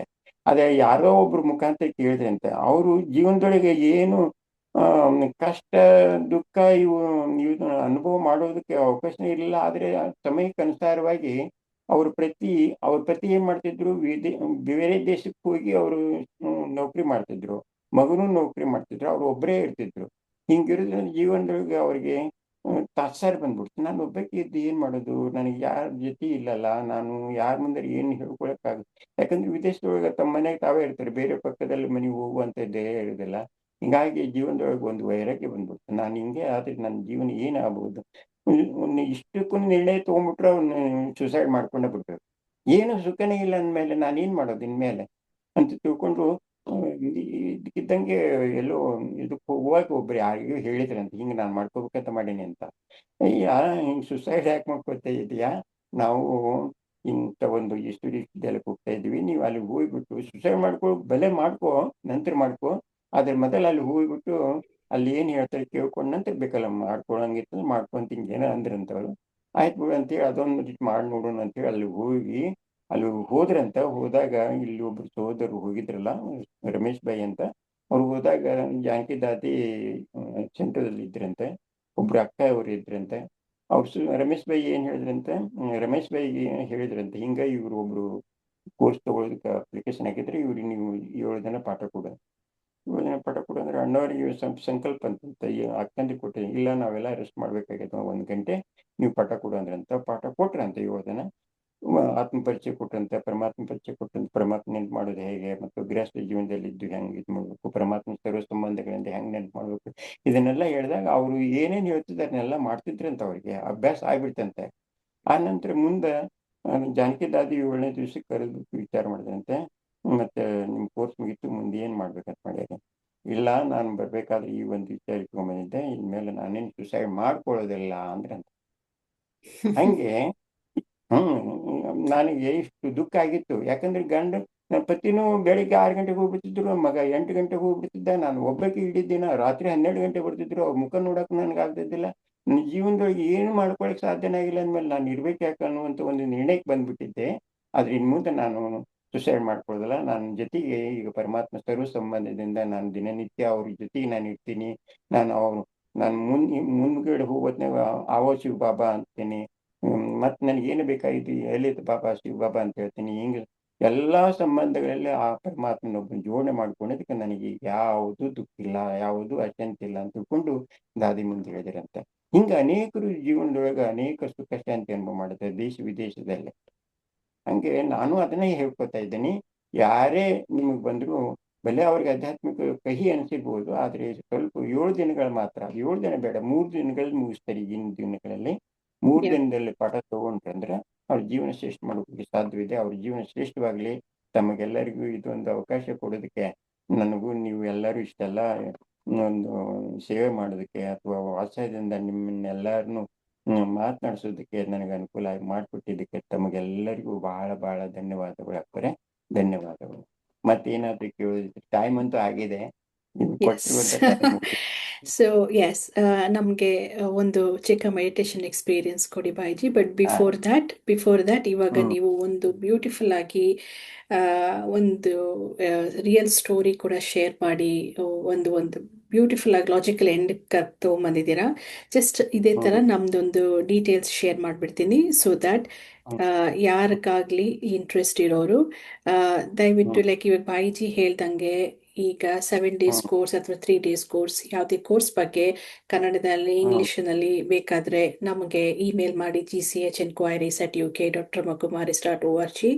ಇಲ್ಲ ಬಾಯ್ಜಿ ಇವಾಗ ಹೇಳ್ದಂಗೆ ಎಲ್ಲ ಕಡೆ ನಮ್ಮ ಸೆಂಟರ್ಸ್ ಇದೆ, ನೀವಲ್ಲಿ you can walk in, and ಅಲ್ಲಿ ಕೂಡ ಸಿಸ್ಟರ್ಸ್ ಅಥವಾ ಬ್ರದರ್ಸ್ ಇರ್ತಾರೆ, ಅವರು ನಿಮಗೆ ಫುಲ್ ಇನ್ಫಾರ್ಮೇಶನ್ ಕೊಡ್ತಾರೆ. ಇದೇ ಥರ ಹ್ಮ್. ಇನ್ನು ಹೆಚ್ಚು ಕೋರ್ಸ್ ಬಗ್ಗೆ ಮಾಹಿತಿ ಬೇಕಾದರೆ www.brahmakumaris.org.uk ನಾನು ವಿಸಿಟ್ ಮಾಡಿ. ಆ್ಯಂಡ್ ಇದೇ ಥರ ಇನ್ನು ಹೆಚ್ಚು ಇನ್ಫಾರ್ಮೇಷನ್ನ ನೀವು spiritual sessions, knowledge, practical meditative experiences ನಿಮಗೆಲ್ಲ ಸಿಗುತ್ತೆ ಅಲ್ಲಿ ವೆಬ್ಸೈಟಲ್ಲಿ.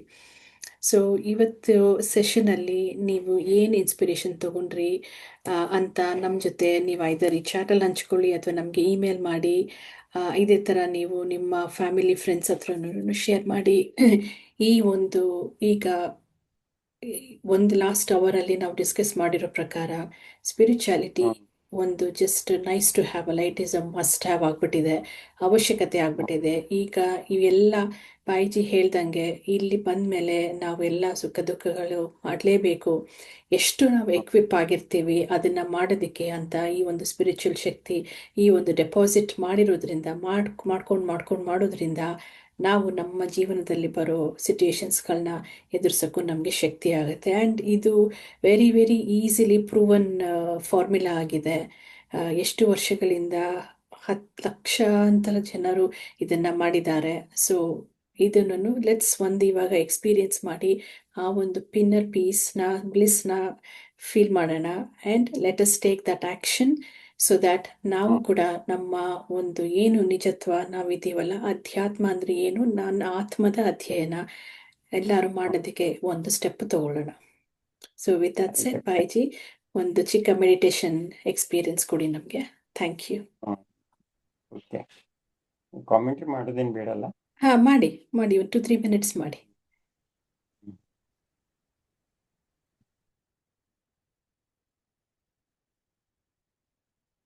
ಓಂ ಶಾಂತಿ.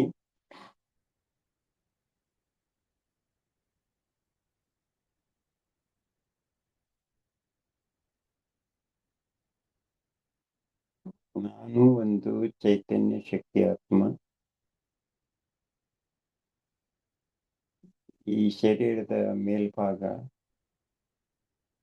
ಶಿರಮುಕುಟ ಮಧ್ಯದಲ್ಲಿ ನಾನು ಚೈತನ್ಯ ಶಕ್ತಿ ಆತ್ಮನಾಗಿದ್ದೀನಿ.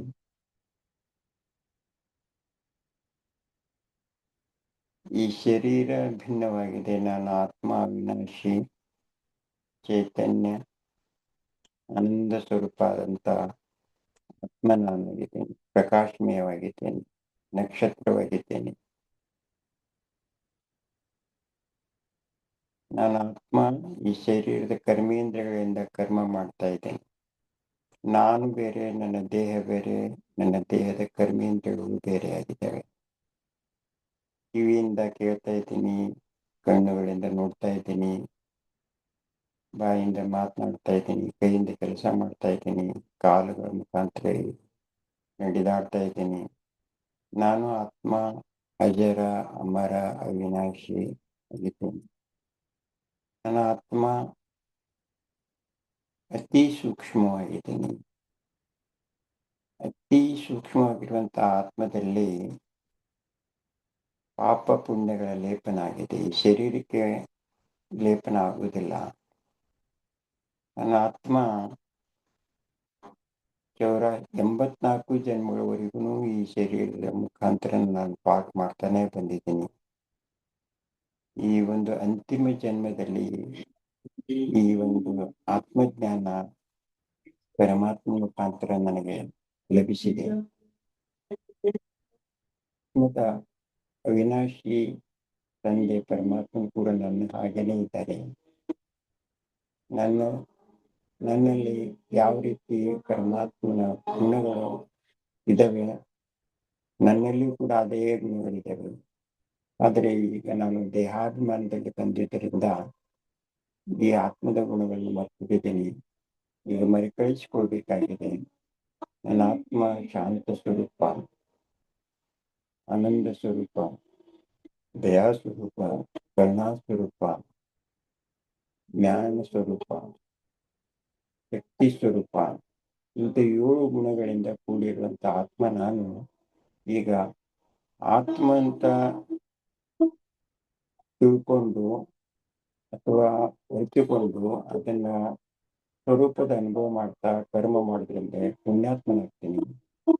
ಆತ್ಮ ಅನ್ನೋದನ್ನು ಮರೆತು ಬಿಟ್ರೆ ನನ್ನ ದೇಹಾಭಿಮಾನ ಆಗೋದ್ರಿಂದ ಪಾಪಾತ್ಮನಾಗ್ತೇನೆ. ಪಾಪ ಪುಣ್ಯಗಳು ದೇಹಾಭಿಮಾನದಲ್ಲಿ ಬಂದು ಮಾಡೋದ್ರಿಂದ ಪಾಪದ ಕರ್ಮಗಳಾಗ್ತವೆ. ಆತ್ಮ ಅಂತ ತಿಳ್ಕೊಂಡು ಮಾಡೋದ್ರಿಂದ ಪುಣ್ಯದ ಕರ್ಮಗಳಾಗ್ತವೆ. ಇಷ್ಟು ದಿವಸ ನಾನು ದೇಹ ಅಂತ ತಿಳ್ಕೊಂಡು ಮಾಡೋದ್ರಿಂದ ನಾನು ಅನೇಕ ಜನ್ಮಗಳಲ್ಲಿ ಪಾಪ ಕರ್ಮಗಳನ್ನ ಮಾಡ್ತಾ ಬಂದಿದ್ದೀನಿ. ಅದು ನನ್ನ ತಲೆಯ ಮೇಲೆ ಹೊರೆಯಾಗಿದೆ. ಅದನ್ನು ಇಳಿಸ್ಕೋಬೇಕಾದ್ರೆ ಆತ್ಮದ ತಂದೆ ಪರಮಾತ್ಮ ನೆನಪು ಮಾಡ್ಕೊಂಡಾಗ, ಆತ್ಮದಲ್ಲಿ ಚಾರ್ಜ್ ಆದಾಗ ಆಟೋಮೆಟಿಕ್ ನಾನು ಭಾರವನ್ನು ಇಳಿಸಿಕೊಂಡು ನಾನು ಪುಣ್ಯದ ಖಾತೆಯನ್ನು ಬೆಳೆಸ್ಕೊಂಡಂತಾಗುತ್ತೆ. ಅದಕ್ಕೆ ನಾನು ಪುಣ್ಯಾತ್ಮನ ಆಗ್ಬೇಕಾದ್ರೆ ನಾನು ಆತ್ಮದ ಅನುಭವ ಮಾಡಲೇಬೇಕು. ಆತ್ಮಾನುಭೂತಿಯಿಂದಲೇ ಈಶ್ವರಾನುಭೂತಿ ಅನುಭವ ಮಾಡಲಿಕ್ಕೆ ಸಾಧ್ಯ ಇದೆ. Om Shanti, Om Shanti.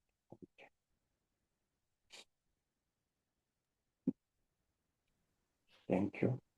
Thank you very much Bhaiji. ಇವತ್ತು ನಮ್ಮ ಜೊತೆ ಜಾಯಿನ್ ಆಗಿದ್ದಕ್ಕೆ ನಮ್ಮ ಎಲ್ಲರ ಪರವಾಗಿ ತುಂಬ ಹೃದಯದ ಹೃತ್ಪೂರ್ವಕ ವಂದನೆಗಳು. ಆ್ಯಂಡ್ ನೀವೆಲ್ಲರೂ ಟೈಮ್ ತಗೊಂಡು ಜಾಯಿನ್ ಆಗಿದ್ದೀರಾ, ನಿಮಗೂ ಕೂಡ ಮತ್ತೊಮ್ಮೆ ಹೃತ್ಪೂರ್ವಕ ವಂದನೆಗಳು. ಅಂಟಿಲ್ ನೆಕ್ಸ್ಟ್ ಟೈಮ್, ಓಂ ಶಾಂತಿ. ಅಕ್ಕೋರಿ ನಾನು ಕನ್ನಡ ಮಾತನಾಡೋದು ಕಡಿಮೆ